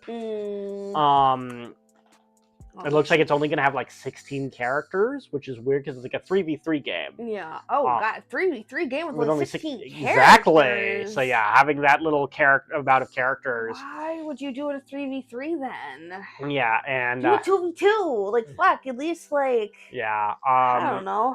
And there's already, like, characters that some people are like, really? This character over literally anyone else? So it's like, people are already like, I don't know. Yeah, that kind of sucks. Yeah. It might be one of those things where it comes out and it's super jank, but, like, people that are, like, big fighting game fans are like, yo, this game fucks. The reason I'm a little worried about it is it's the same people who made DNF Duel. Okay. And DNF Duel was kind of jank. And not in a fun jank, kind of like a meh jank. Meh. Yeah, these are the same people that they did make. I think they worked a little on Ultimate Marvel vs. Capcom 3, so that's good. To the point that you literally see animations in this Hunter x Hunter game that are assets like from UMVC 3. Interesting. Like you see, like they get knocked into the air. It's the same animation. They also made a Fate game back in like the PS2. Okay. So Rebellion saying, speaking of those arena fighters, I want the Gundam Versus series to come westward. Do you know what that one is? I'm assuming it's an arena fighter. It's Gundam. Gundam. Is that the Maxi Boost On one? Is Maxi it Boost. Gundam versus Maxi Boost On? Is that the same one? Because I know about Maxi Boost On. Because it's got a silly title, but I know people really like it. Power Rangers fighting game took off from Max. Doors appeared. He was playing it constantly. Yeah, that's another game that's a good example of like a game that like made by a small team, not very expensive, but like really cool. The Power Rangers game is actually pretty sick. Yeah, the Power Rangers game was cool. It's probably like a hidden gem fighting game for like how good it is for what it is. Yeah, for sure. Super cool. Super cool. Super hot. Okay, Maxi Boost On is Gundam versus. Okay. Coolio. Arcade cabinet only in Japan, and I've definitely not played it through illicit means. Oh. Was there not a version of Maxi Boost On that you could buy here? I could have sworn you could play it here. I don't know. Or do you just want a cabinet here? Like, I thought you could get Maxi Boost On a console. They released a PS4 version that was watered down. And it's an older version. Okay. Gotcha. That's stinky. Because, yeah, I know what I would want is Virtual On, but the thing is, Virtual On is only cool if you have an arcade cabinet or like a specific controller. Because the whole thing that makes Virtual On cool is the twin stick type of playing. If you're playing with a controller, you kind of lose the whole point. Yeah. Oh, she's in his box. Yeah. And he's not doing nothing. That's nice. Just nice. Trish is allowed to enjoy something and Toulouse doesn't kill her for it. How cute. Knock on wood. Toulouse has a cardboard box that good old Amazon brought him. He's been really liking it recently. Oh, he sniffed your fingers. They update the cabinets pretty much constantly, but they have new games releases too. Yeah. Yeah, it sucks when it's like they just don't update like the versions for like everything. Yeah. So it's like some versions are just out of update. Yeah. Hey, Static. No worries about being late. Appreciate you swinging by to say hellos. Yeah, you're going on your vacation, right? Yeah, we'll miss you too. But we hope you have a fun vacation. Yeah, enjoy the vacation. Yeah, really. Right? Like, not everyone gets vacations these days, so yeah. Live it up. Live it up. Have fun. Have a good time. But yeah, we'll miss you. But we'll be here by the time you get back. Yep. We'll know that you're having a good time and hoping you have a good time. Yeah. people in Japan play it like crazy. Yeah, I bet. Yeah, it's really cool. It's funny where it's like there's some games that are just like, oh no, over here this is Not a completely thing. different. Yeah. It's like it's not a thing in Western, but in Japan, like this is so serious. Like Yeah. let's say Virtua Fighter Mm-hmm, is like insane in Japan, whereas like nobody gives a shit about Virtua Fighter here in the West. Mm-hmm. But Virtua Fighter is like so competitive in Japan. Yeah. Heck, what is it in the Lost Judgment? You have a whole side quest dedicated where you join the esports club at the high school. And the esports club is dedicated to playing Virtua Fighter to the point that you're playing real Virtua Fighter in a video game in Lost Judgment. Yeah, that's crazy. Well, yeah, take some good photos. Can't wait to see Static. Can't wait to see. Yeah, the names are basically like Street Fighter 2 Super Turbo Edition. Yeah, that's kind of when I'm saying things like Maxi Boost on, you kind of get that. Maxi Boost, I literally can't not think of Maxi Pad. Yeah, it's unfortunate. Maxi Boost, it's just such a silly. It's a silly naming convention. Maxi Boost. Speaking of silly names, Melty Blood. Oh, what about it? It got an update. It got a patch. Wow. Which I was seeing like some people freaking out. Like the newest Melty Blood. Yeah, Melty Blood Type Lumina got a patch. Okay. A balanced patch, and people were freaking out because they were like, this game just needed like one more good patch, and it'd be like perfect. Okay. And so I saw a bunch of Melty Blood people on Twitter freaking out. And wait, did we not think it was gonna get another patch? No, because Under Night came out, and so they were thinking it's like, oh, they probably stopped supporting Melty Blood in favor of moving on to Under Night. Gotcha. And apparently most of it is good, and then there's like one or two super whack decisions that might ruin the whole thing. It was one of those, they took the top tier and they buffed them. Oh, come on. Yeah. So people are like dooming about it.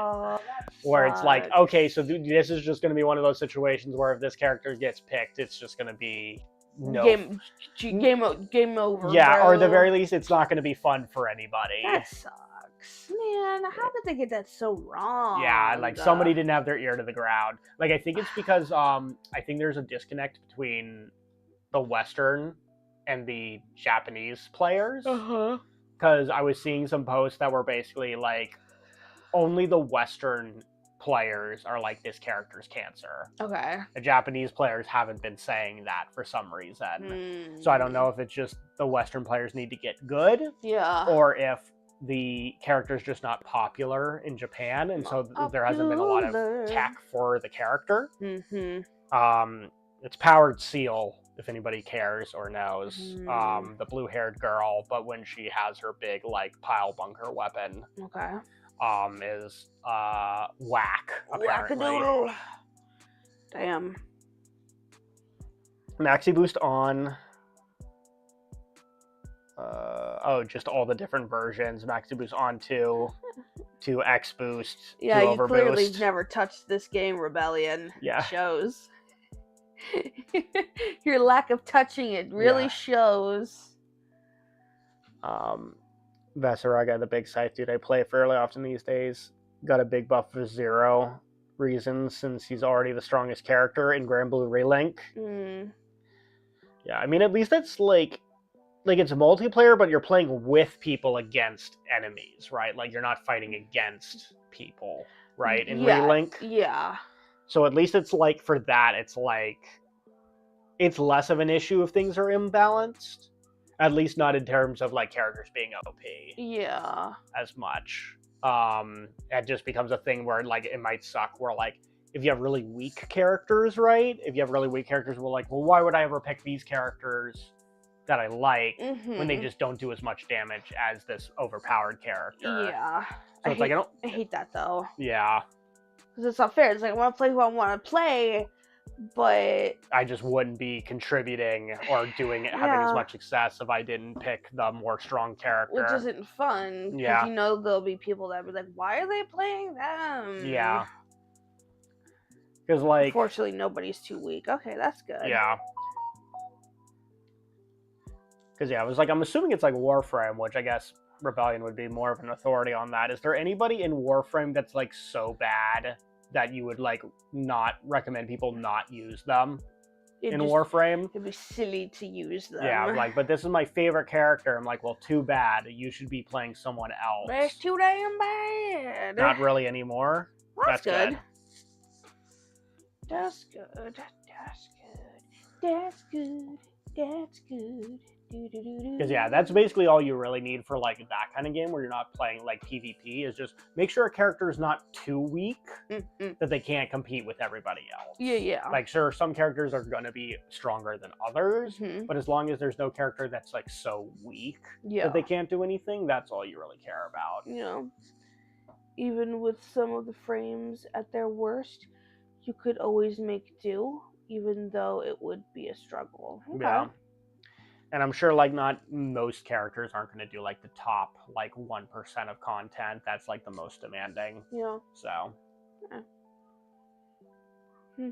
Because I know Final Fantasy at one point had a really toxic phase, where it's basically like the numbers were known how much DPS you could have if you played completely optimally. Yeah. And people would just look at the spreadsheets and be like, we're not letting you into the party because your numbers aren't high enough as playing as that job. Yeah. So we don't think you're going to do well enough.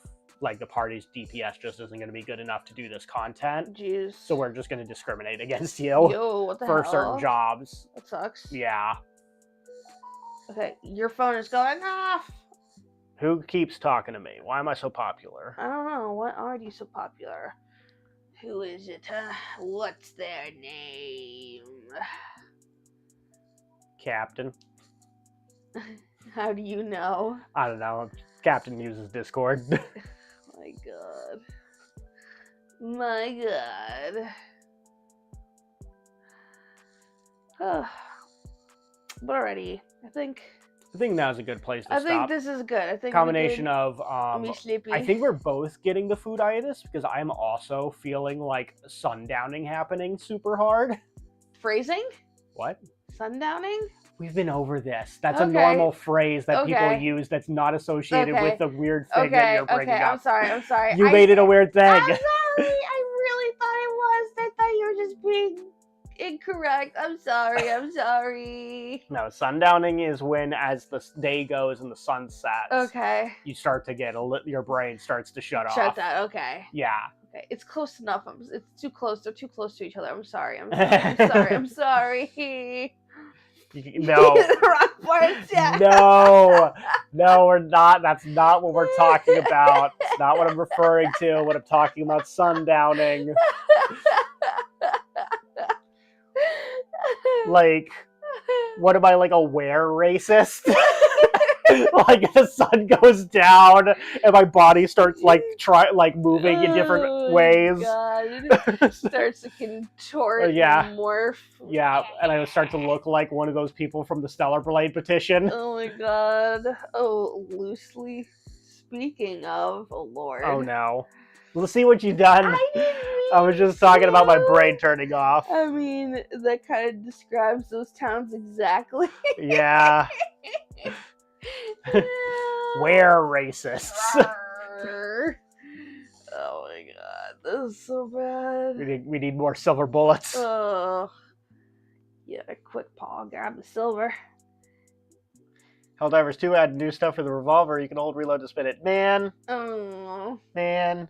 I was like, don't tell him that. You're just gonna make him sad. I didn't even get to use the revolver. I was say I never even let him spend my super credits on it. They also gave it a speed loader from Empty. That's cool. That's cool. What am I gonna do? Work on the time to buy the pass. I would let you use my super credits. But I'm saying like there's no point in doing that if like everyone's gonna be like screw this game. But anyway, all right. I think this is where we're gonna call for tonight. Yeah, and also like we had actually gotten to the end of my talking points just now because the last thing was the fighting game stuff. So we actually ran through all of our topics. Wait, I'm tempted to uninstall. Yeah, you and a lot of others. Thanks for the stream. Have a good evening. Yeah, thanks for being here. Guys, thanks everyone so much for hanging out and chilling with us tonight. I super love and appreciate you all. Yeah. Thanks for hanging out with me, producer, for this this afternoon and chill stream. This was good. I think this was a lot of fun. Yeah, it's like We one of need to those do things more of where these. it's like, you know, you never know how it's going to go when you do like a new type of stream content. You don't know how it's going to go over. Yeah. But luckily you guys, you know, made it good. Yeah, luckily y'all love us enough and you stayed here. Yeah. I might have fallen asleep too. Lol. Nah, no problem. That's good. I'm glad. Yeah, I'm glad you guys liked it.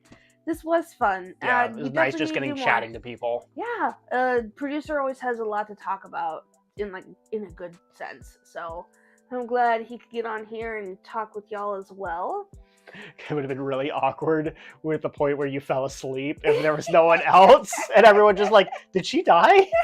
Did she just die on stream? Oh God. But all right, before I set y'all free, let's go find someone to raid.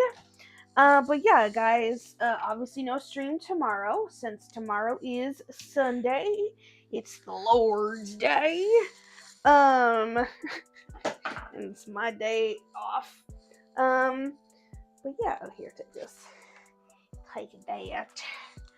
But yeah, I hope everyone has a great rest of their weekend. And I hope everyone does something fun tomorrow. Do something fun tomorrow, guys.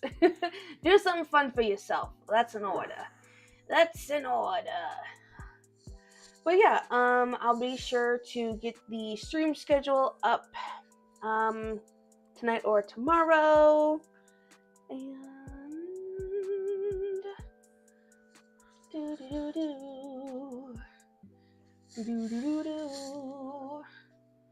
yeah, we'll read Cosmic. But yeah, guys, have a wonderful rest of your weekend. Thanks so much, everyone, for hanging out with me. I love y'all so much. And yeah, I think that's it. Now let's get in. Like I said, I will make sure to get stream schedule up. Monday, of course, we're back with more Persony Roni. Following. There we go. And as always, make sure to show the next streamer much love. And I love you all so very much. And yeah, like I said, if anyone wants any recipes from tonight's stream, just let me know, okay, guys? All right, and we raid now.